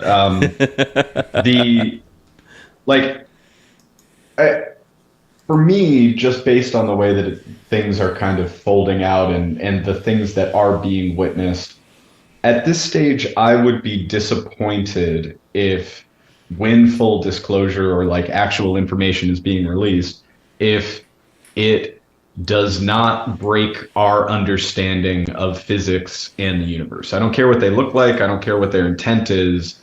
I want to know more about the universe. I want mankind to know more about how everything works. And so if witnessing some being or some craft or some technology that was created elsewhere in the universe helps us to understand how fucking stupid we are. I think that would be like the optimal outcome, is for humans as a species to just eat some fucking humble pie. Yeah, that would be cool. That would be very cool. And it doesn't even have to be like the best and the brightest alien. Think about this. You can get somebody that comes from London that has a very cool accent, and then they come here and they have no problem hooking up because they have that great accent. They're so unique. Mm-hmm. You just need that one alien that comes there and everyone's gonna be like, oh man, you're so cool. Like no, just here I'm just there I'm just an average Joe, but here I'm somebody. Yeah, but my daydream is non-corporeal body. Like, give me a being that does not have a physical body, and I'm just like, hell yeah. Yeah, and who's to say, like you said, a lot of those grays, that might not actually be their body. That might be something that they 3D printed and then put like a version of their consciousness in there, right? Which is why they don't come back for bodies, which is why they don't care. They crash, you know. You would like to think humanity would unite and be like, it's now, we're one species here, meeting the aliens, right? Whatever the aliens are called. But do we have faith in humanity that they could pull that off, or will it be like, well, the aliens are woke and they woke? only if they invade on Independence Day would all of humanity come together. That's right. You get Bill Pullman. It's just like, you got to say the line one more time. Say the line. Say the line. Do the thing. He did the thing. We could pop, if that did happen, we might enter a world where Bill Pullman could actually be president, because he would just have to do the ID4 speech, you know, right, and get elected. I'd vote for him now. He goes on tours and just like does the speech and leaves. Yeah. At the debate, he just does the speech. Exactly. Did I ever tell you guys about, so back in high school, I went to a boarding arts academy, and they had never had a sports team before. And it was an international school. So there were people from all over the world that came to this school in Michigan to study art. And because of that, there were a lot of people in the school, because of its international makeup, that were just awesome at soccer, because they love soccer. It was like the thing that they did back home, the thing they grew up doing, at, you know, different than how US treated soccer at that time. And so I was an assistant coach of this team. My hall monitor, hall assistant, whatever, was the coach. Me and my roommate were the two assistant coaches. Before every game, none of these guys spoke English. So before every game, I would just give an inspirational speech, and it really didn't matter what I was talking about because they didn't understand what I was saying. So the last game before the championship, I went up there and I just did the Bill Pullman from Independence Day speech. And at the end, I'm like, today is our Independence Day. And Yuta, the goalie, stands up and he doesn't understand any English. And he's just like,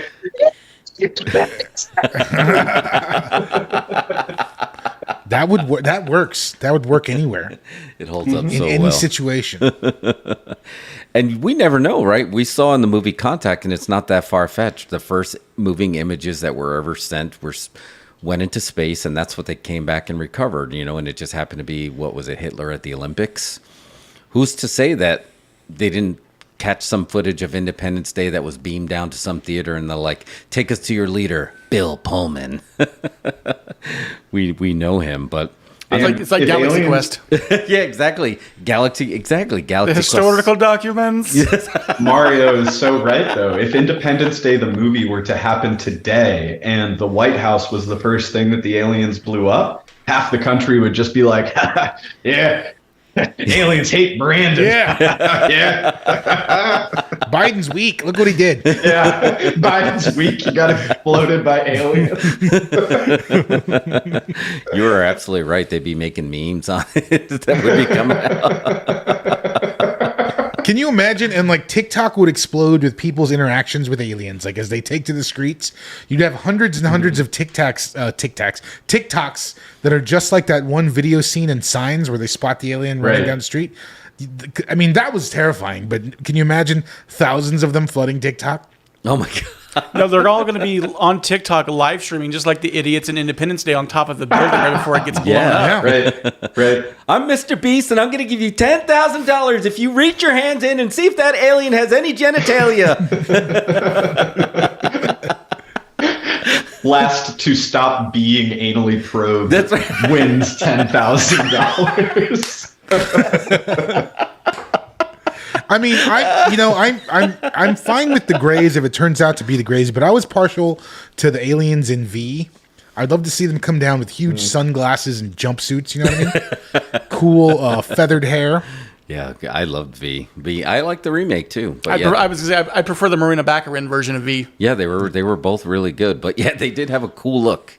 They had a gimmick. Thought it was solid. Yeah, that was very solid. I think one of the most interesting takes on aliens that I honestly spent a whole life believing in aliens, never really even thought about until this discussion was coming up.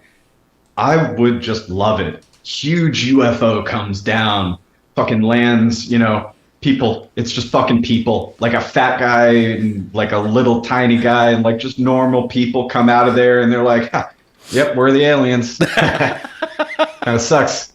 Sucks for you guys. That's kind of like what V was. They just had jumpsuits and stuff. Yeah, it's just like, did you see what we came in? Deep down, what I really want is I want the Dane Cook bit where he talks about how the aliens land and it's open up and just outwalks thousands of 100-foot Native American Indians, and we're like, oh crap. Revenge Tour 2024. Can you show us how to make giant corn? It took a few hundred years for him to get back from the homeland. I think deep down, I want Arrival. I loved how they handled that. Oh, backwards knees. I want the whole and them communicating with their own thing and us having to. I loved that's one of my favorite alien movies. Period. But I loved that whole concept about how we had to learn the language and learn how they altered how our perception of time was and stuff like that. Plus they looked like they came out of the mist. Like I want the giant, monstrous aliens that also are benevolent.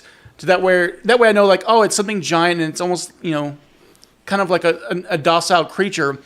But then if it also is that giant and it just slaughters us, I'm okay with it because it's going to be so instantaneous. Yeah. Okay, so if we were aliens and we discovered some other planet where it's like, okay, aliens are on this planet, we can reach them, right? Like we can go explore and see what they're up to. That there would be some motherfuckers that would just fill a fucking spaceship with spiders. Send it out there. And then door opens, ton of spiders just come out and they're like, oh my God, these aliens are terrifying. These little tiny spiders. They're so smart. They can make this aircraft. We would be trolling that planet all the time. It would probably be more like some celebrity billionaire would go out there and meet them. It'd be like Jake Paul builds a spaceship to go meet the aliens. No, it'd be like Jeff Bezos gets beheaded by aliens on live stream. He brings William Shatner along, and William Shatner's just standing there like, hey, guys. It's just not real. Thankfully, I've got Amazon Prime, so I don't have to pay to watch it. Yeah. It just turns into Mars Attacks. Oh, man. That's the one everyone always kind of expected. Which, by the way, Spirit of Halloween has a beautiful piece of one of those. I saw. Oh, man. It looks great. The Spirit stores are open now. The Spirit store, 'tis the season. But it's August. Earth Girls Are Easy is a good alien too. Just a Jeff Goldblum, Jim Carrey, and Damon Wayans with multicolored skin and fur. I argue those are the most hilarious aliens of all time. Earth Girls. Yeah. What a trio of aliens for comedy. Really. Goldblum, Carey, and Wayans. Yeah. Put that out now. That'll make $1 billion. Oh, that would easily make tons of money. Oh, requel. Give me the requel on Earth Girls Are Easy. The requel. Yeah. Oh. Would it be Earth Girls Are Easier or Earth Girls Are Still Easy? It would be directed by Greta Gerwig, and it would be about how Earth Girls are not easy at all. Yeah. We're hard. We're complex.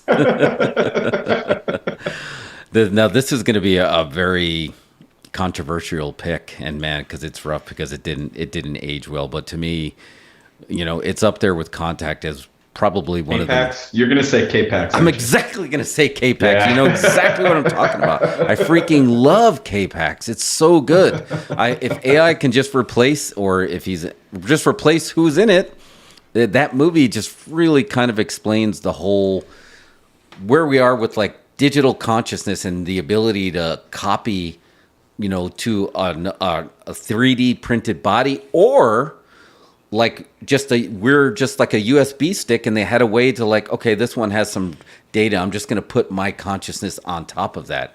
And that movie was just like so good. Just like the simple things, like I can go so fast you can't even tell. Like, okay, do it. Hello, goodbye. I just did it. Just like, like how about Spaced Invaders? Oh, Spaced Invaders. Yeah. That's a good one. That is a good one.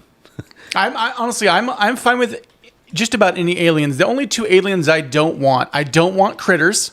No. I was about to say no critters. No critters. And I don't want fire in the sky. Oh, that was terrifying. That's basically was so scary. And the movie is really subtle, but there's like that. The whole scene with the aliens is literally like just a short horror film. Yeah, the trailer used to just give me the chills, man. There was just something about that. It was. I saw that guy that story is based on do a talk in Roswell when I went there. Oh yeah, I remember when you went to there. Yeah. I didn't know he did a talk there. Yeah. It's pretty. Yeah, it's pretty jarring. That one was very jarring. The closest I've ever seen that was similar to that, and Mike, you may remember this. You remember the episode of the X-Files when they had, and this is very what you were just talking about, trolling. They had fake aliens that were going through an abduction, and then those fake aliens were in alien suits dressed as a Greys, got abducted by real aliens. That was just like that had that fire in the sky because the alien was just like basically shitting its pants, and he's like smoking a cigarette because they realized, oh my God, we're so screwed because these aliens did not look like little Greys. They looked like freaking something Rick Baker would make for American Werewolf in London. I think the one alien that I don't want to exist is killer clowns from outer space. Okay. Yeah, no, thank you. Yeah, those tricks, man, those blew my mind. And Mark, I keep catching a glimpse of like you found. I'm behind on the images, sir. We don't I was like, you found V. I saw V, and then I saw the Earth Girls Are Easy one pop up in my peripheral vision. K-Pax. There you go, K-Pax. Ah, man, I don't know. Like, it's gonna be interesting to see which one of these movies had it right. And so we're hoping it's not Critters. I hope it's Galaxy Quest. Galaxy Quest was pretty, oh man. Never give up, never surrender. I don't think anyone expected that movie to be as good as it was. I mean, it was just, and that just gets better with time. It just worked out so well. But yeah, that would be a good one. Although we might have to throw some hands.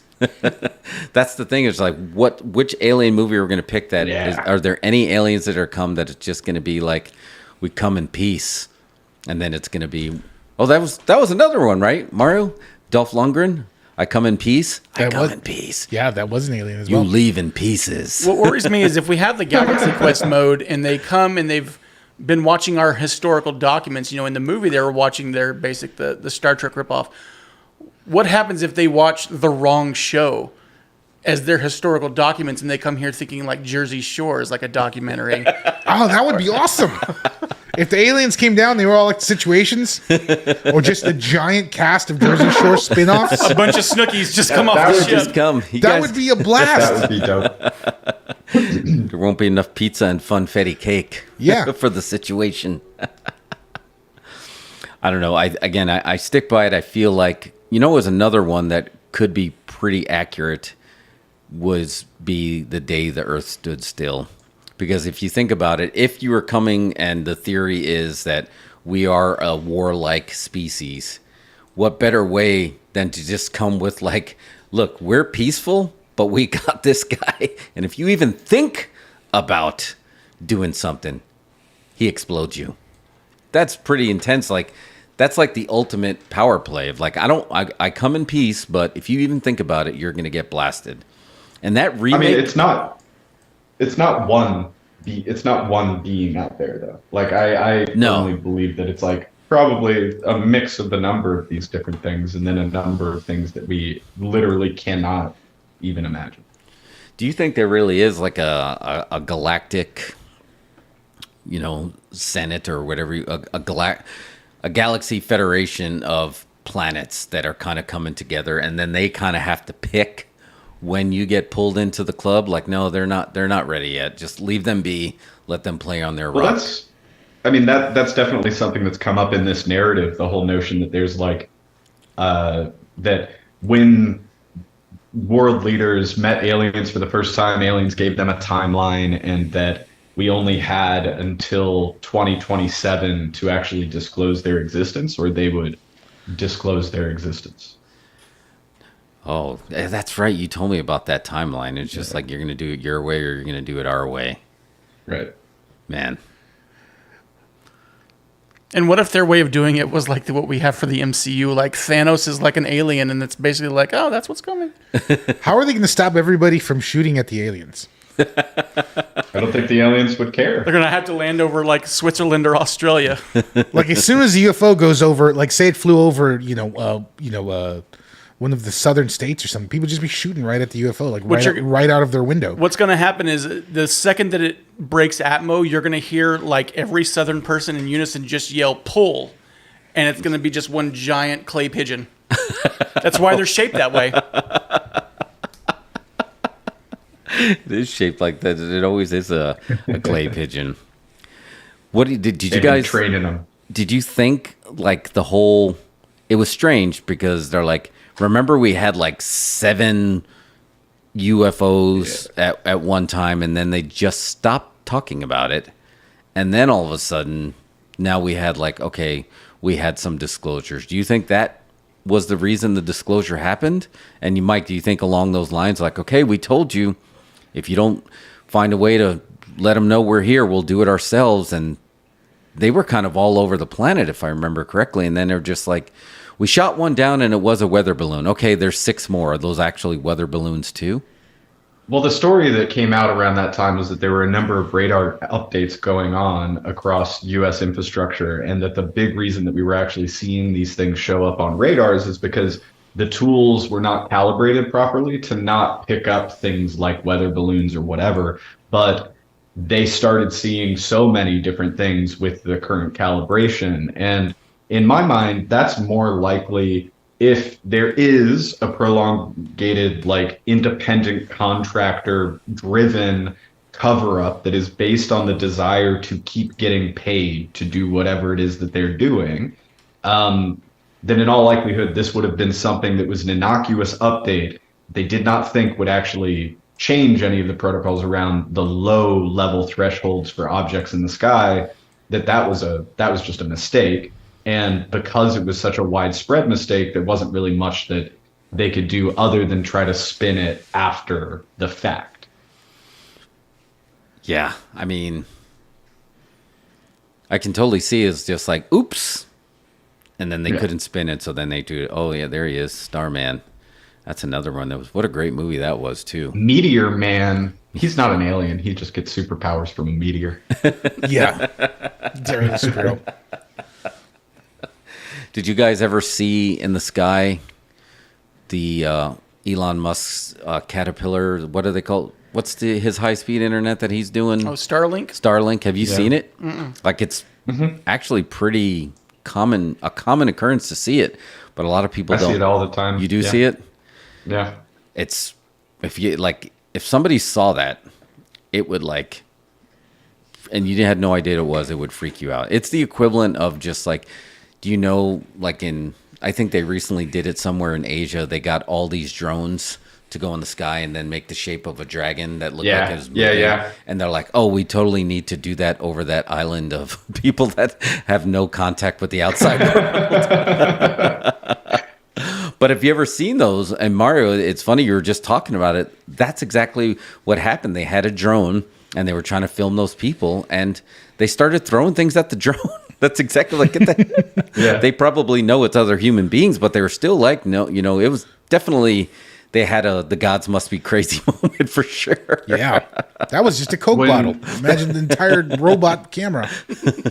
I remember when I was in college and I did a hallucinogenic thing, just getting caught staring at the sky for a few hours and saw a satellite, and it was a whole group of people, and everyone just fucking freaked the fuck out because we thought that the satellite was staying still and all the other stars were moving. So drugs also can really impact your perspective on Starlink. Yeah. But the thing is it like when you any kind of enhancement do you take like that? Is it adding or is it removing something, giving you the ability to see? Yeah, it depends on the chemical. Yeah. So, man, yeah, we can. This is another one. Did you guys see me? Yeah, make them all look like Pee Wee Herman. Is that what you're recommending with the Cheech and Chong pics? A bunch of Pee Wee Hermans come out. They're like, you just lost the last one. We're here to replenish your Herman supply. Replenish your stock. If it looked like, traditional Pee Wee, Mario, remember that picture you found where Pee Wee, like the hair looked extra slick, and he had like a tight jawline. If they look like that, I can accept that. I was like, okay, we can do that. But yeah, Podcat kind of had a moment there for a second, and then all of a sudden knocked something down, and I was like, it worked. They're here. They're here. And they knock. Yes, and they did knock, and then I realized the cat walked over, but just because it's the cat doesn't mean it's doing that. Oh, man. Well, that's also doesn't mean it's not an alien. That's very true. Yeah, we know that. Like, who's to say that they can't just jump their consciousness into your furry friend? Mm-hmm. It's got to be true. Got to be true. All right, man. That was good. Mike, do you want to go do the go-home spot? You want to read the Dose Incredible stuff, and that'll be our go-home. All right. Mario. Well, you guys want to say your goodbyes? Are we going to go out right after this? Oh, yeah. I think, yeah. I don't want it to be goodbye. It's the whole wrestling thing. We'll see you down the road. Like we're just. Well, yeah. I mean, just for this. Yeah, just for this episode season finale, for sure. Yeah. But we're gonna have some people rotating in the seat. Sometimes we'll be remote. Sometimes, Mike. This actually turned into our soft pilot of we talked about Dose Incredibles Coast to Coast, where we can just do an audio version of just kind of talking about everything that we just talked about it. Because in the end, we're just here for the entertainment, and it is entertaining. Even because you kind of have to admit that even if you got shot by the little alien that's like, wah, wah, you would laugh as you're like, I can't believe I got killed by one of these. What a way to go, man. What a way to go. So, all right, Mike, all right. Floor is yours. So this is the Dos Incredibles movie trailer. This is generated by AI, probably like a 3 minute project, but all right, so 80s synth music starts. Cut to a vintage neon-lit room with walls plastered with posters of 80s bands and action heroes. Mario and Jeff are laughing, adjusting their mics. The narrator. In a world where airwaves hold secrets. The sound of a cassette tape being inserted. Fast-forwarding noises. Mario and Jeff listen intently to the anonymous tape, their expressions turning from amusement to shock. Jeff whispering, "We've got to expose this." Mario nodding, "Yeah, it's our biggest scoop yet." High energy 80s rock music starts, and the narrator comes in when two podcasters stumble onto a deadly secret. Quick cuts of suspicious looking men in suits, the duo of Mario and Jeff sneaking around, comical chase scenes, and then El Luchador's mask glistening in a dark room. The beat drops, and then music intensifies. They'll need more than a microphone to fight back. Cut to the 80s Nostalgia Club, where Tina's doing high-energy aerobics, Rocky's flexing his muscles, and DJ Dynamite's spinning a record and then throwing it into the wall. Tina winking, "Welcome to the 80s, boys." Epic orchestra music starts. The narrator's VO, "From the airwaves to the wrestling ring." Montage of Jeff and Mario training, putting on different wrestling costumes. Rocky-style coaching montages. Hina showing a wrestling move. Everyone cheering. Jeff is gasping and out of breath. Why, I ever think wrestling was easy? Mario laughing from a headlock. For the listeners, buddy. The narrator. This summer, the screen is filled with action-packed scenes, a car chase, the duo running from goons, a wrestling ring being set up, Mario and Jeff making dramatic entrances in wrestling costumes. Narrator, get ready to rumble and roll with laughter. El Luchador removing his mask, revealing a comedic, unexpected celebrity cameo of Geek Commander. Geek Commander as El Luchador. You think you can beat me with a podcast? Record scratch. The music stops. Mario holding a mic. We've got one thing to say. Mic drop. Music resumes and crescendos. Dos Incredibles. Mic drop. Melee. Coming soon. Tune in if you dare. Nice. Okay, writers. This is what you're up against. I say we film it. Can you hold the line? By the way, can you tag Bob Iger in that one? Yes. I feel like that'd be solid for Disney Plus. Yeah.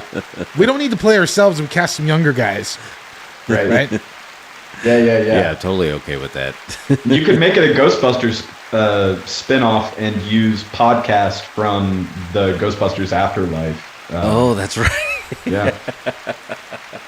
That was awesome. All right, man. That's the perfect place to stop. We've been going and got lightheaded again because we were in the zone. So good stuff. But Mike B, thanks for coming on, joining us as always. Appreciate it. B Rose, thank you for joining us for this. This was good. This was the perfect season finale for sure. We can do that, but we're gonna be still just keep sub to our channel. We're gonna be popping up here and there. We might have surprise drop episodes. We might just pop in on a Sunday. Geek Commander might be sitting in this chair. You don't know. Me and Mike may be sitting on different beaches talking about aliens. That's what we're going for. So season 3 is going to take it to a whole nother level. So that's it. Appreciate it, guys. And we will continue to see you out there in the tubes. Don't forget to like, subscribe, and share for all your alien and IA content.